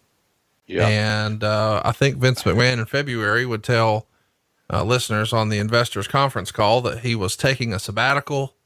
Famously, he gets his release on the same day he's getting married. And around November, I guess Thanksgiving, sometime in there, he appears on Colt Cabana's Art of Wrestling podcast, and the internet melts down. He tells the entire story of why he left, what led to him leaving. He's very critical of the WWE's medical staff. He takes a couple of shots at Ryback. He is just not happy and happy to have wrestling in the rearview mirror. Decides to try his hand at MMA. And I think most people know he had a fight in the UFC with Mickey Gall, and he had a second match. He wasn't successful in either one of those, but a lot of kudos to a guy who really didn't have a mixed martial arts background and is coming from the world of sports entertainment and decides to forego millions of dollars and try his hand at something totally new. Yep. And put himself out there on the big stage. And I know a lot of Punk haters have been critical and said, oh, he should have had to work his way up and he should have had to fight on the smaller shows. But because of his name, UFC saw money in this guy, as well they should have, because he brought a lot of interest to those shows. And it's something he still has a passion for now. He's doing commentary. And he's good at it. He's a hell of a broadcaster, and he's good at it because he has the ability to communicate. And he has the one thing that all these color guys have got to have is a committed relationship with the genre, where you encourage yourself to obtain all the product knowledge that you can possibly muster. The one thing I will say, I've got this a lot. Did CM Punk not deserve to be in a WrestleMania main event? Well, I take exception to that because I think he was in WrestleMania main events. Anytime you wrestle the Undertaker at WrestleMania, Conrad, with that streak on the line, that's a main event level match. Now, if your only criteria that there could only be one main event at WrestleMania, and it's got to be by just osmosis the last match of the night, that's the only main event, and I don't agree with that philosophy. So to say that CM Punk never headlined a WrestleMania, I argue that point because I will tell you that I believe, and I was one of those fans, that one of the main reasons I was excited about that WrestleMania with Undertaker and Punk was that match. To me, it had more sizzle, more mystique, it was more compelling than anything else booked on the card. Now, if going on last is your only criteria, then so be it. That's your philosophy, not mine. I think he was in WrestleMania main events, and I think he was in a WrestleMania main event with the most respected guy on the roster in The Undertaker. And I can promise you that if The Undertaker had not wanted to work with Punk, then he would not have been forced to do so. So some of those things I take a little exception to, but he's not working on WrestleMania main event. But you're right. If your only criteria is going on last, then you make your point. But I don't agree with it. You're talking about the Undertaker match in New Jersey, right? Yeah. So that was in New York, pal. Well, according to them. Listen, I'm from New York. I assure you, it was not in New York. I know. I was there. It was in New Jersey. The swamps of Sea Caucus, 2 feet away. There's that urban legend, and you kind of talked about it in interviews, like, oh, what's next? What's next for me? But there's this urban legend that was talked about when that match was announced that you were mad and upset that you were wrestling The Undertaker at WrestleMania. Is that true? And how does a guy who used to wrestle for Ian Rotten for little money and works his way all the way up to a top position in WWE get mad or upset that he's wrestling Undertaker at WrestleMania? I don't remember being mad that I was wrestling The Undertaker at WrestleMania, because I think if you look at it, that the whole streak thing was like a big thing. Yeah. I think I was probably mad about the way it was presented. I was just like, well, I just want everything I'm involved in to be the best it possibly can be. And if you're just another guy wrestling The Undertaker at WrestleMania, it feels like that's exactly what you are. You're like, oh, The Undertaker needs to beat somebody at WrestleMania. Here you are. So I had ideas to actually build it up and make it look like a threat. And I never felt I was. I was disappointed in that, but I was never mad I was wrestling The Undertaker. You know, I thought that was, I thought it was a good match. I love that match. You don't gotta clap. It's all right. So okay, clap. Well, you can see that on UFC Fight Pass. I think he just did his first show last year, and I think he did one a few weeks ago. So he's pretty active there. You can also probably catch him at a Chicago sports game. He's a Blackhawks fan, a Cubs fan, and he's a big comic book dude. So you never know when you might see him around there. You can also see him on the big screen. I think he's got The Girl on the Third Floor and Rabid, 2 movies coming out this year. So he stayed busy for a guy who's quote unquote retired, huh?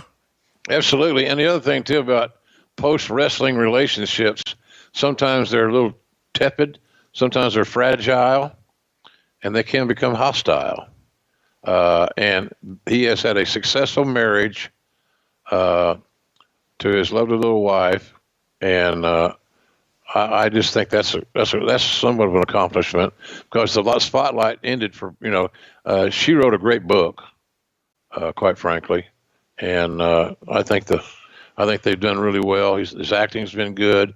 He's almost like a Renaissance guy, and maybe that was one of his issues, because so many guys in wrestling, they're one-dimensional. They live for they live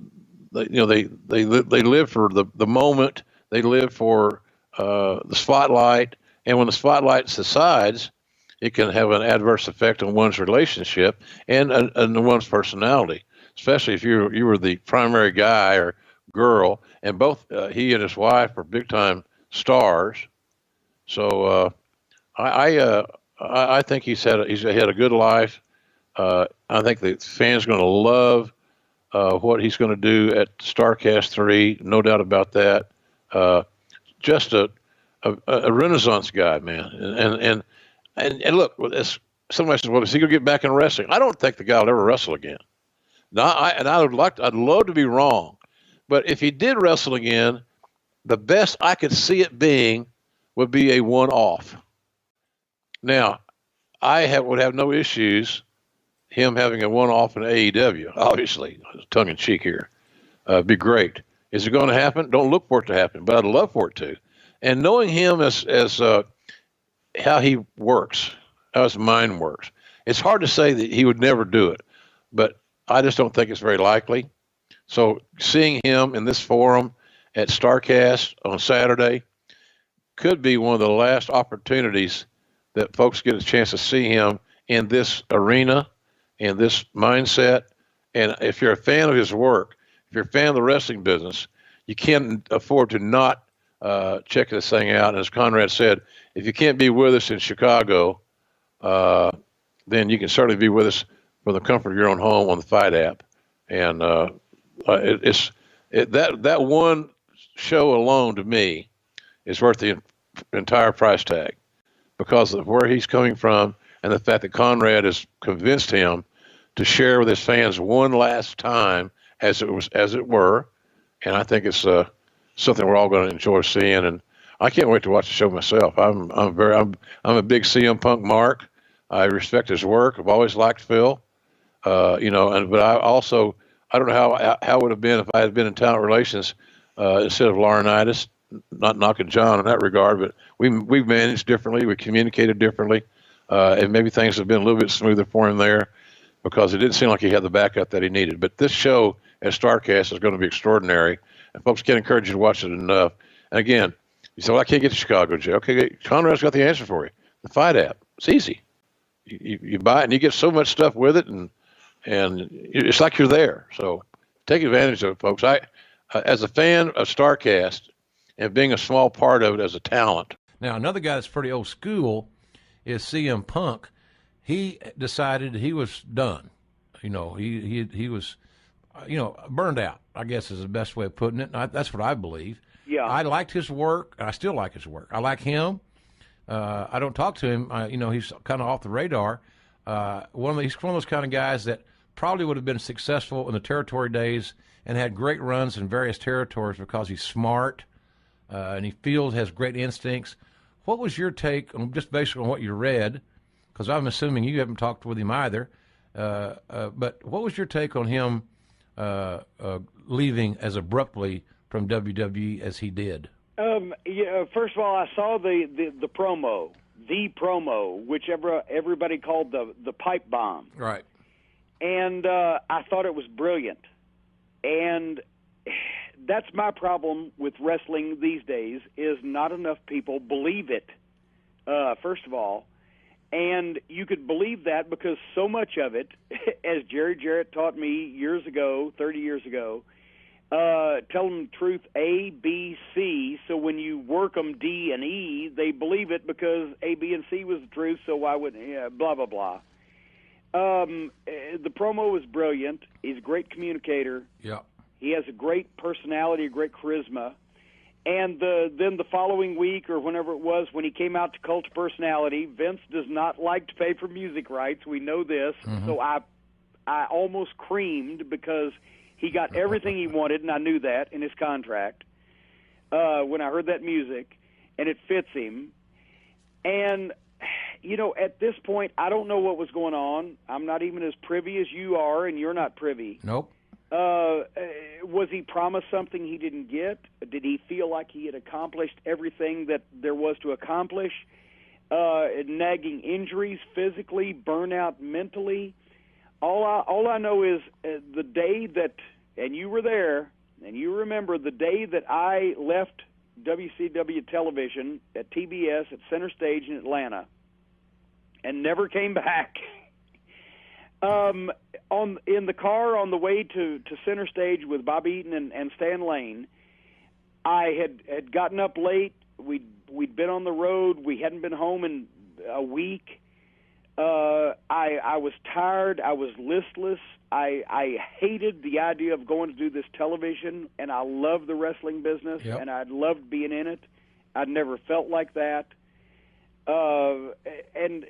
When we got there, it just got worse, and the tale is recounted in my Midnight Express scrapbook, available at JimCornette.com. There you have it, folks.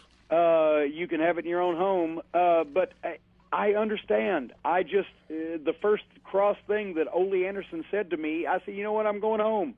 No, actually, he said, well, if you don't like it, go home. And I said, you know what, Ole, that's the best idea anybody's ever had. Call me a cab. I actually went out and asked Stan Lane for the car keys to the rental car, and he said, where are you going? I said, I'm going home. He said, I'm going with you. Wow. And then, we made peace with Bobby, who had a family and needed the income, and we went to Charlotte. I understand. You just don't want to do it anymore. This is 24 hours a day, 7 days a week. It's your life. You're playing yourself, but it's still a part. It's physically taxing, mentally demanding. There's pressure. I'm proud for CM Punk that he's saved his money. He lives leanly, from what I've heard. Yeah. He's made a lot of money. I'm proud for him that he can just say, I'm going to go home because I don't want to do this anymore, and I'm driving myself crazy. And he did, and I love it. Well, I love it. I'm not going to preface my answer, my statement. Well, I'll ask you, do you think he's wrestled his last match? I can't say that because I haven't talked to him. I don't know where he's at. Because, at the time I left WCW, I didn't give a crap. Yeah. We're PG here, folks. Yes, we are. Whether I ever went to a wrestling show again. And I did it for another 20 years, and then 2 years ago I said, I don't give a crap if I ever go to another wrestling show again. Right. I don't think he's wrestled his last match. I'm not saying he's going to wrestle for WWE again. I don't know that. I'm not saying that. I just think the guy is he loves the business like you and I do. You know, I'm not going to go call any wrestling on a weekly TV show anymore. I know that. But I'm not telling you I'm not going to I wouldn't do something special here, there, and yon, or I'm doing this podcast. I'm going to keep doing things that keep me connected with the fans, because that's what I am. But I think the guy he's too good, and he loves it too much not to. He might just go and do it in Chicago at an independent show, I'm trying to say. Right. Just to do it. Who knows? And once again, that's great for him. And the guys that I'm most proud of, we talked about earlier, Lance Storm and Chris Jericho, because they're both in the position now, and I'm glad I had some part to play in their early development, where they can do whatever they want. Right. Lance wrestles a time or two a year for promoters that he wants to work for or people he wants to work against. Got a great school. And Chris comes back to the company whenever he's basically free from Fozzy and the other things he does, right, and the angle fits. And I'm proud of both of those guys, because that's the way in their stage of the game, at their age, that's what wrestlers should aspire to. I think everybody, I talk to these young guys. Chris Jericho and Lance Storm are both good role models that young talents could look to and aspire to be. And that is, before you get old and broke down and all your parts got to be replaced, you've saved enough money that you can live and you can enjoy your life. And it breaks my heart to see guys, and there were a lot of them in New Orleans that really needed payday. And to be honest, that's why I was a fan of yours when you were responsible for talent relations, and not a fan of some of the other people, which will remain nameless. But you had regular meetings, and you instructed the guys pay your taxes. You're an independent contractor. I can't say that word tonight. And you're responsible for your taxes and keep your insurance and have a fallback plan, et cetera, et cetera. You encompassed the experience that they would encounter when they got in the wrestling business. And that's, once again, in our day, and I aspired to booking and matchmaking and management and ownership, because that's the way that you made consistent big money for right, a decades period of time, instead of, having hot runs as a wrestler, as a performer. And that's what, unfortunately, that's not open to guys these days, because of the corporate ownership and the fact that you really can't just go in, become the top star, and take over the territory these days. Yeah. Here's the deal. You get in the wrestling business, anybody listening to this podcast that aspires to be in the wrestling business in any level, you got to have a plan B. And I've had guys, I'm sure that they probably have regurgitated my speech about having plan B. The majority of people that get in the business today are not going to make it. And that's not being negative. It's not being bitter. It's being real. Well, how many garage rock bands are there, and how many Rolling Stones are there? Well, there's a great. That's a dated reference, but it still applies. Damn right it applies. But I see kind of a little bit of that. I guess a little bit Billy Robinson stuff kind of wore off on Harry too as time went on. Maybe a second generation or a story or something, but there's a little bit of something there. I'm not sure exactly how to explain. Yeah, I know that Harry spent a lot of time with Billy Robinson before he passed away. Trying to learn all he could about submissions and takedowns, and I think Harry's sometimes been a little whimsical, or debates going to UFC and trying his hand at martial arts, which is a pretty tough crossover. But I think even look at CM Punk. There's a lot of guys that get that adrenaline rush from pro wrestling, and you can, I think, get even more of a rush if you want to take that path in UFC. Yeah, you think? I know we're all on the road here, but talking about Harry, then the Punk thing's an interesting question. people ask me how I think he's going to do it. You know, I don't know how his training's going. I know he's a smart guy. I know he's a big fan of it. He's a student of the game, in other words. He'll train hard. I don't know what his aptitude for it is because I've never seen him fight. But I think he might, depending on how he's booked and who his first fights with, I think he might be a pleasant surprise, quite frankly. I have a feeling that from the little I know of Punk, he seems to be a guy that's pretty determined and sets pretty high goals for himself. And I am the same as you. I have a feeling he's going to do a lot better than people think. And I think I have no doubt in my mind that he'll be a serious contender in the UFC. Yeah, I think he'll do well. I think he's going to be a bright surprise. And here's the deal: when Lesnar made the jump from and he left WWE then to go play football, but when he finally went to UFC, he still had that reputation of being a former WWE champion, former WWE superstar, and all that good stuff. And the people booed the hell out of him because the MMA purists wanted the pro wrestler to lose. I don't know about Punk. He's got a great cult following, but I'm thinking that there'll be some UFC fans that are going to probably pay money to see him get his ass whipped. And I think he's going to surprise us because I don't think he's going to lay down for anybody. But then if he wins or makes a good showing, I think he could become a very, very popular, almost like a baby face in the UFC, if there is such things. It's just going to be an interesting journey. So no matter which direction you take, I think Dana White and the UFC guys have got some money on their hands, at least for one or two pay-per-views. At least that's my thinking on it.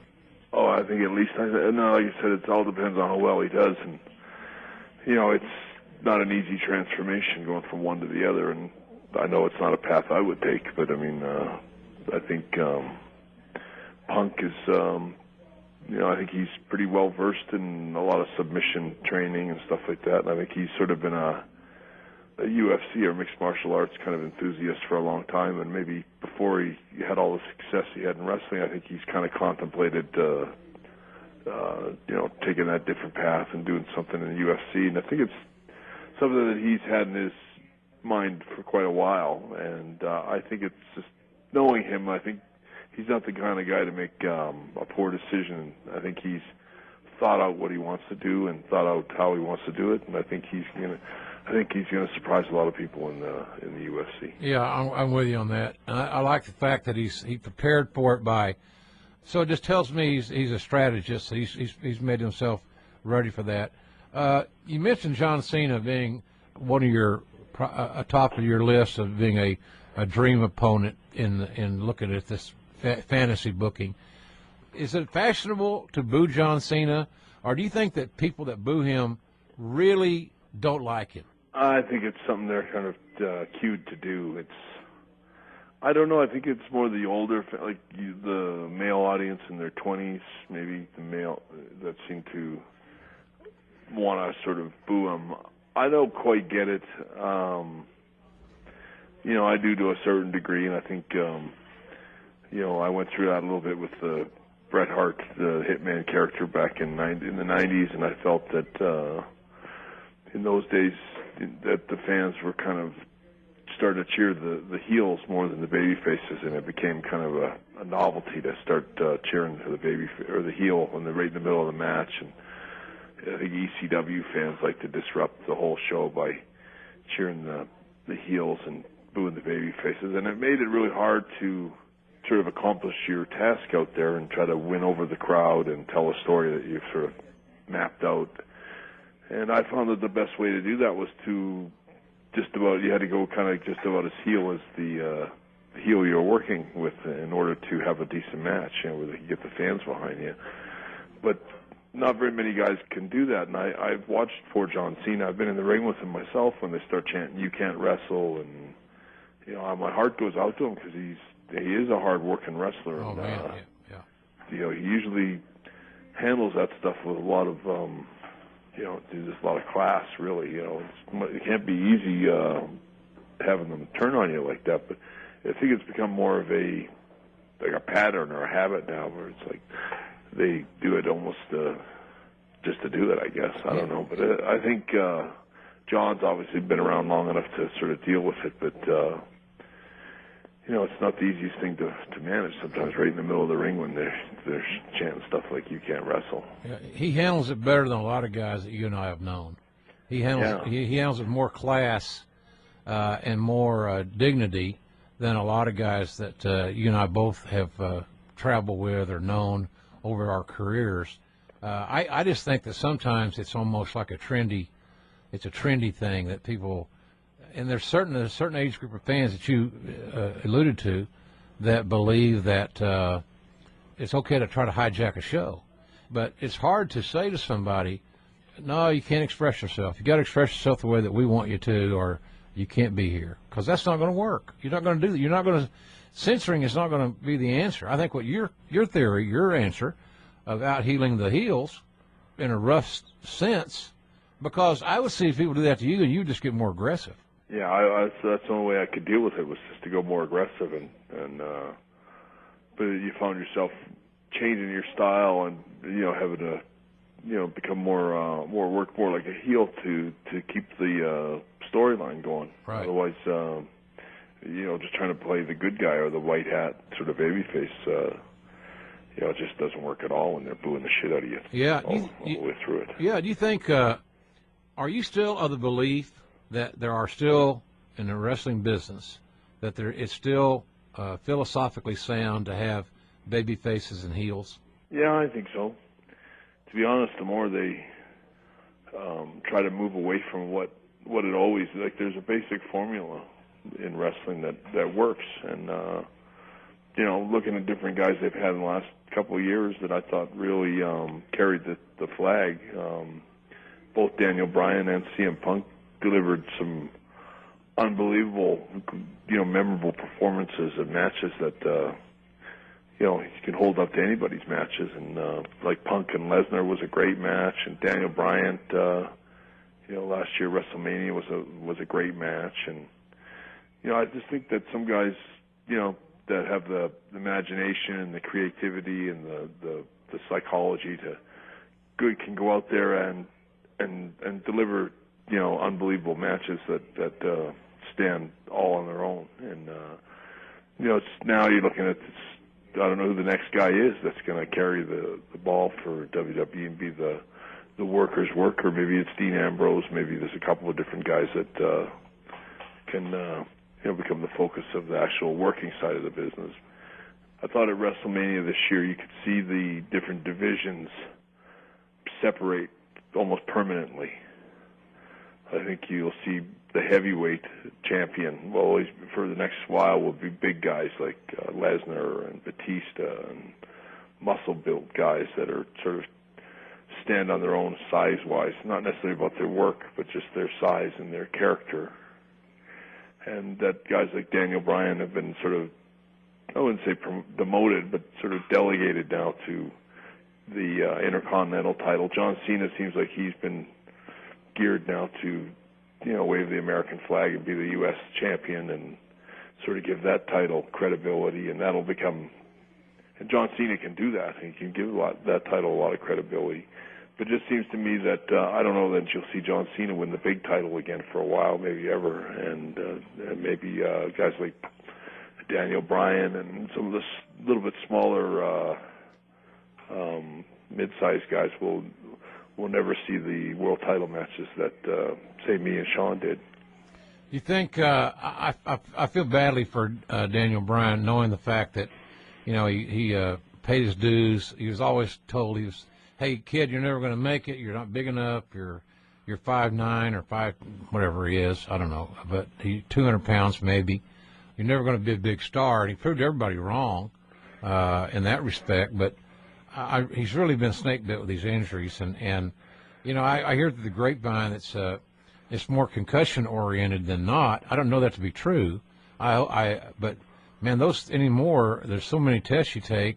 I mean, I could only imagine how many concussions you had in your lifetime wrestling. I bet it was double. Funny, Jim. The truth is, I had one concussion. Really? I had one concussion the one time Goldberg kicked me. That's amazing. So I've had a few. I might have got, my head jarred a couple of times in different situations. But yeah.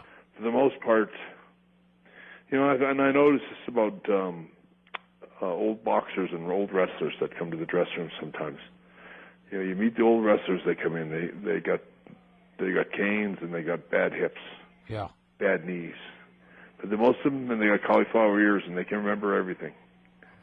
You know, when you meet these old boxers, they come in the dressing room and they can't remember anything. They can barely remember their names, and it's like there's a big difference.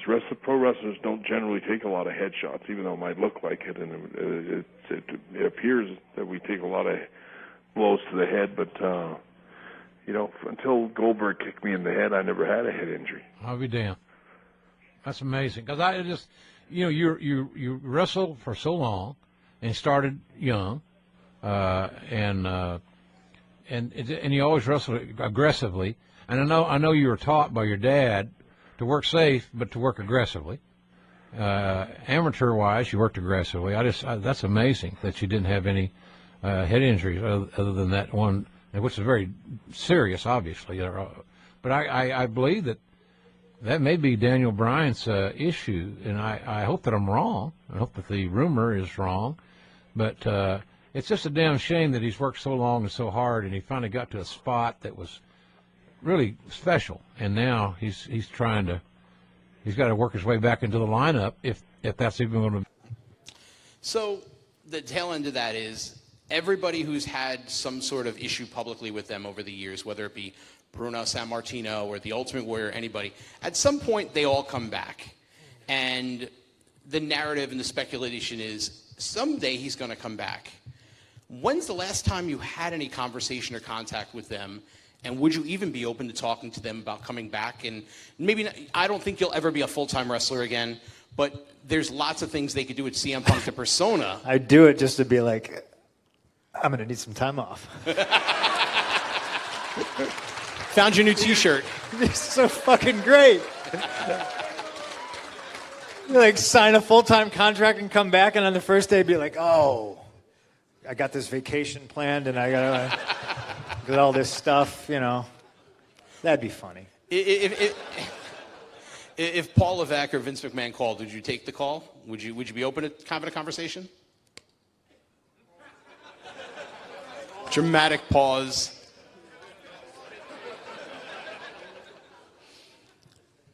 I wouldn't not talk to them, and that goes back to what we just talked about.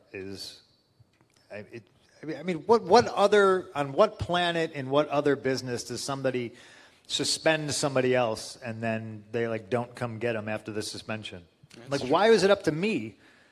You know, it's just a weird situation. But that being said, I'm over it. I've been over it for a very long time. You know, it's in the past. I'm 40 years old, and I try to be as zen and as wise as I possibly can be, and my life has taught me a lot of the times that I would be confrontational when there's maybe no need to be confrontational. You know, if somebody cuts you off in traffic, like, really, who gives a shit? You know, you're gonna see them at the red light. You know, and people who are racing to that red light, like, I'm not racing to that red light anymore. Like, I'd be. And this is the dangerous thing, and this will be taken out of context, and this will be lesser websites, clickbait for the next week. But I'll have a conversation with anybody, you know. But it's nothing I'm reaching. Like, I'm not calling them, you know. But if they're like, oh, hey, I mean, I'll talk to you, you know, and see what you got to say. But it better be good. So the door's unlocked, but you're not going to be the person to open it, is what you're saying. I'm like I said, I think I had a pretty good career. I don't think there's anything left I need to accomplish. And you know, there was stuff done under the guise of business that was absolutely personal that I've let go. And you know, it's just like I know who they are. And if they didn't talk to me then, why would they talk to me now? So, like, why is it? It's not an issue in my life. I'm just like, well, whatever. Of course, these days, CM Punk is all over the news. I don't know anything, so I'm not trying to hint anything in any direction. And I know you're not doing talent relations for AEW, so you probably don't either. And even if you do, I'm not asking because if something happens, I'd like. Oh, you're asking, all right, you son of a bitch. You want the dirt, Connie. You're sitting in your big chair with your cheeks. Those are wonderful cheeks. I think one of my favorite parts of wrestling is the surprise, so Yeah, I don't want to ruin the surprise if there is one coming, but right. Me neither. what do you make after a nearly 8-year layoff? Fans are still really excited at the possibility of CM Punk returning to wrestling, whether it's on the AEW side or the WWE side, but it is an 8-year layoff as a guy who used to run talent relations for the WWE. What's your take on all that? I hope we sign him. I hope he's one of our guys. CM Punk is a treasure, and he can contribute a lot to a lot of guys, and he's willing to share his knowledge and his expertise to other talents. He plays it forward and has no problem doing so. That's my take on him. But anybody that signs CM Punk for limited engagements or less than full, or in our company, God Almighty, we're only working 1 day a week. This is becoming elementary. Why do people want to come to AEW? Because they can have a life, right? And they can create to their own creative. They can create their own storylines. They can create their own promo material. It's a way to express yourself creatively that they didn't have heretofore in other companies by and large. So, but if we can sign CM Punk to our team and our roster, it's a great get. It's a great get. So, and I hope that we do at some point in time, sooner than later. But he's just a huge player in the big picture. And am I worried that his layoff is going to affect his work? Well, we know it's going to affect his work to some degree because he's 8 years older. He's in his 40s. But that doesn't seem to matter in today's wrestling business. No. Especially when you have a schedule like ours. Right. So I'm not worried about if he does sign, and I hope he does, how effective he's going to be.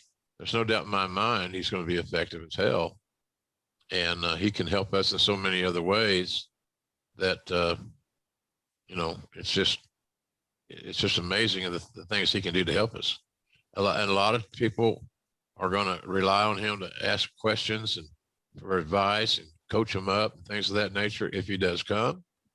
And he's the kind of guy that's willing to take his time to help a younger talent improve their game.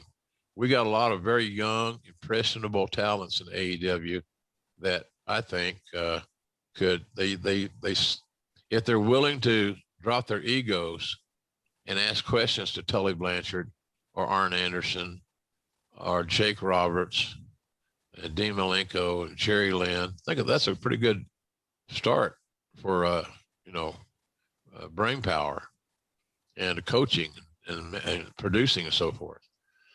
So let's clarify: a coach, an agent, or a producer are all the same job. Right.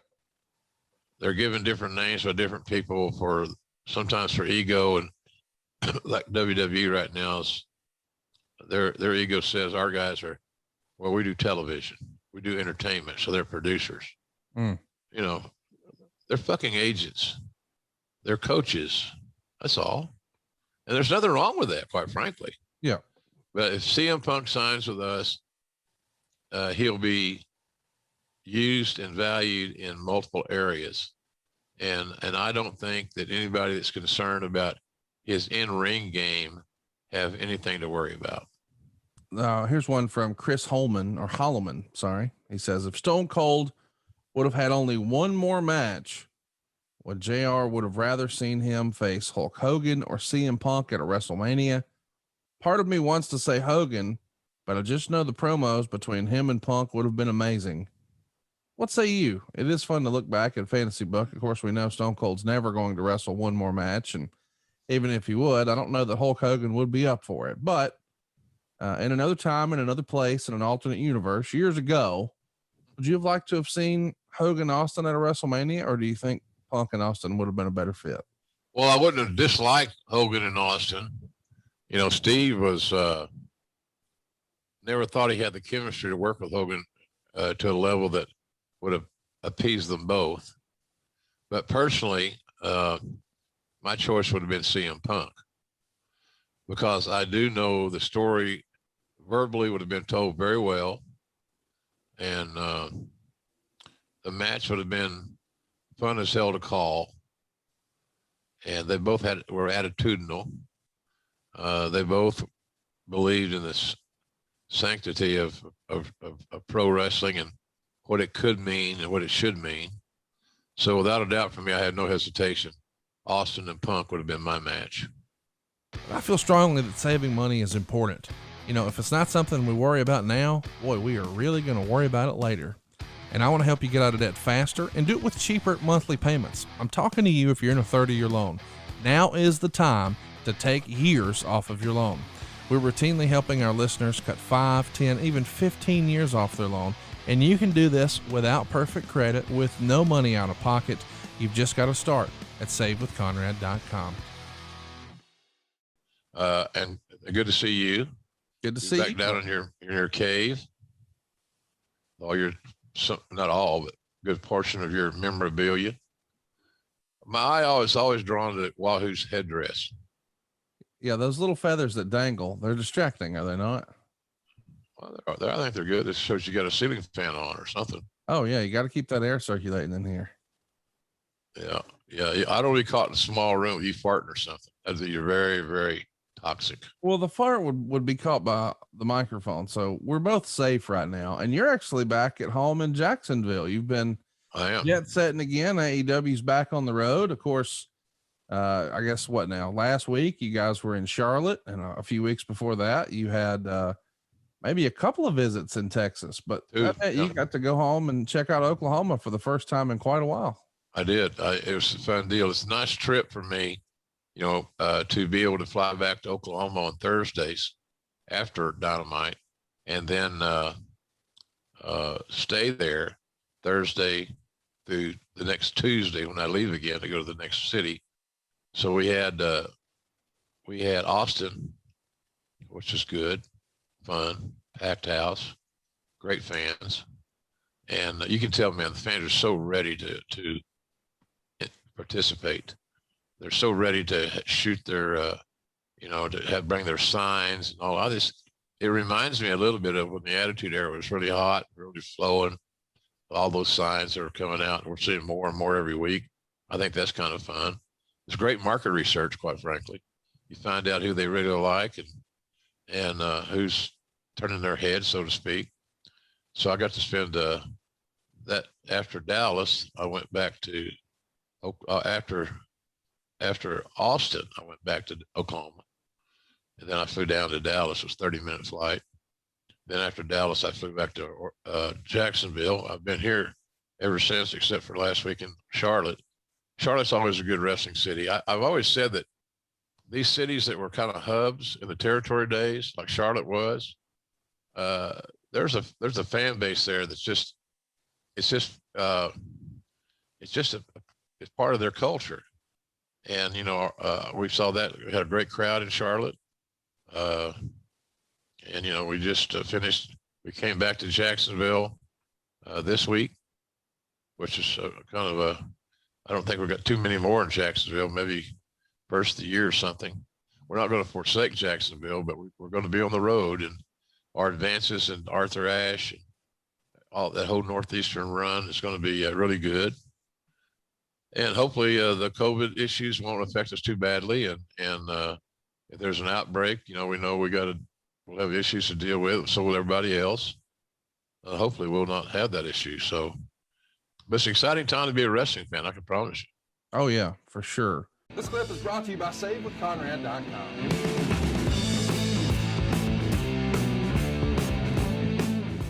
No, I mean, I was going to bring up the exact same thing. That was the big breaking news as you and I are recording this the Saturday before this podcast releases. We just watched Rampage, and I wanted to kind of get your opinion. You're doing a little recap on Raw here of the big news. CM Punk has to have surgery, and that's so unfortunate. It is very unfortunate, and I don't know to the extreme of how the surgery is going to go. But man, oh man, that's just bad timing. But if anybody can work their way through it, it'll be Phil Brooks, aka CM Punk, no doubt. So I don't have any qualms or any hesitation regarding you know, how CM Punk's going to return. He'll return healthy and fired up and motivated, and I like all those things. I tell you what, there's a big reason to watch next week's Dynamite, and that'll come out. That'll be the Wednesday before your show drops on the main feed. But all of a sudden, next week's Dynamite just became big time. Hey, it's Conrad Thompson. Thanks for checking out the podcast here on YouTube.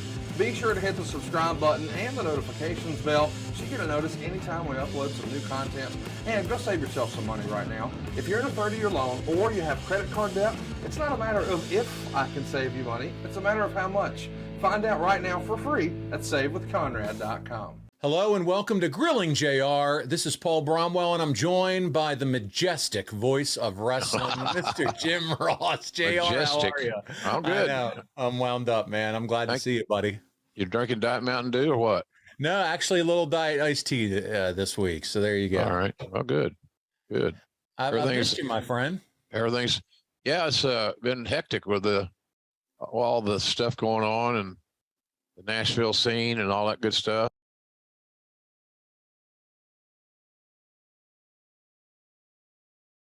Been a busy time for Conrad's crew and all you guys.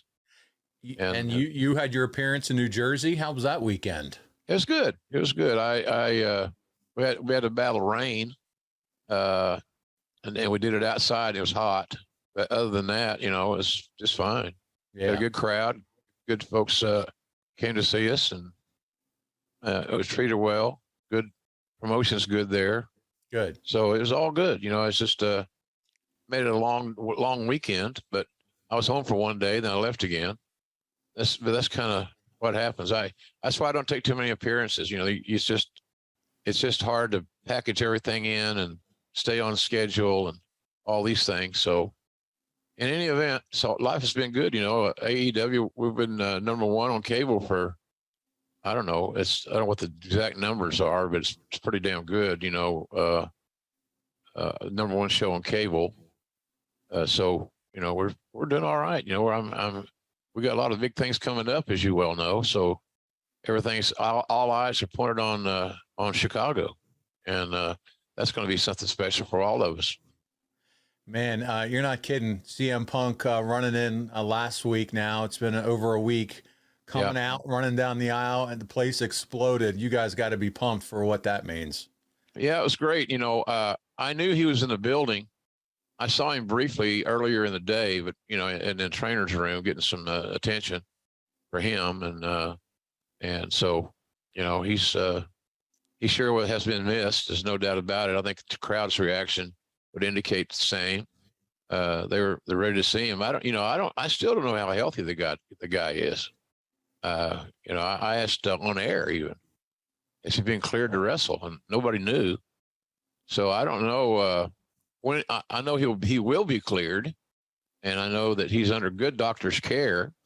This process has been ongoing, so he's still in the process of healing, as far as I'm concerned. Until I get word that he's 100%, I'm going to play it by ear. What else you do? Yeah, but if he's a tough guy. Punk's a tough guy. Everybody wants to see him and Moxley beat the shit out of each other, and you can count your bottom dollar. That's what they're going to do.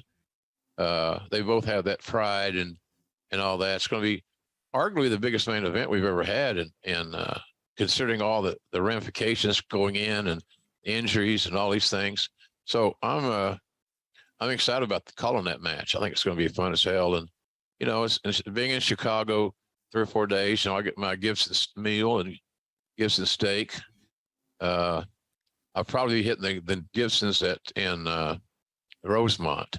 Okay. Because we're not staying downtown where the other Gibsons I go to is. And then I'm going to, coming up soon after, trying to think, Raphael Morphy and I are going to go to, after the TVs this week, we're going to spend a day in Cooperstown. So I have never been to Cooperstown. Raphael's been there a few times. He's a big baseball guy, and his little boy's a prodigy. There's no doubt about that. He's 8. He's phenomenal. He really is phenomenal. Yeah. So anyway, we'll do that. And I like if you're going to be bivouac for 3 or 4 days in the city, Chicago's not a bad one to select. And Paul, it also is a good time of the year to be in Chicago. Yeah. It's not, you don't expect freezing rain or sleet, snow, and things like that. So, but things are good. The wrestling business is good. The wrestling business is very, very interesting right now. There's a lot of things going on, and so it's all in my world. We're still having a lot of fun. So, and I'm trying to get healed here. I tried new medicines. My doctor's really working hard to get me back on my feet, so to speak. No pun intended. Okay. So, just takes time and patience. I don't have I think I have time. I hope I have time, but I don't have a lot of patience. A lot of patience. That's right. So we'll see how it works out, but I'm excited about it. And this should be a fun show. I remember a lot about this show, and it was a good success for Smoky Mountain. It was a successful weekend for them, and a big show scenario that Cornette has put together, and hell, he worked on that card all summer. So and it was a good show, as we will see and talk about. It's a real good show. So I'm anxious to get started with it and go back. I haven't seen any clip or any frame of video since I did the show. Okay. So it's all new to me again. So it's going to be kind of cool. That's exactly how we like it, JR. And listen, first of all, so good to hear that they're continuing to try to work with you, find the right medicine, find the right remedy for your leg, man. So just continued encouragement from us, from all your fans and listeners. Yep. Everybody's been great, Paul. Good. Really, everybody's been great. They've helped me, in spirit. I'm better at healing than I am working this light thing, because you can see I look like I'm sitting in the shade. I don't know. I don't know how to fix it.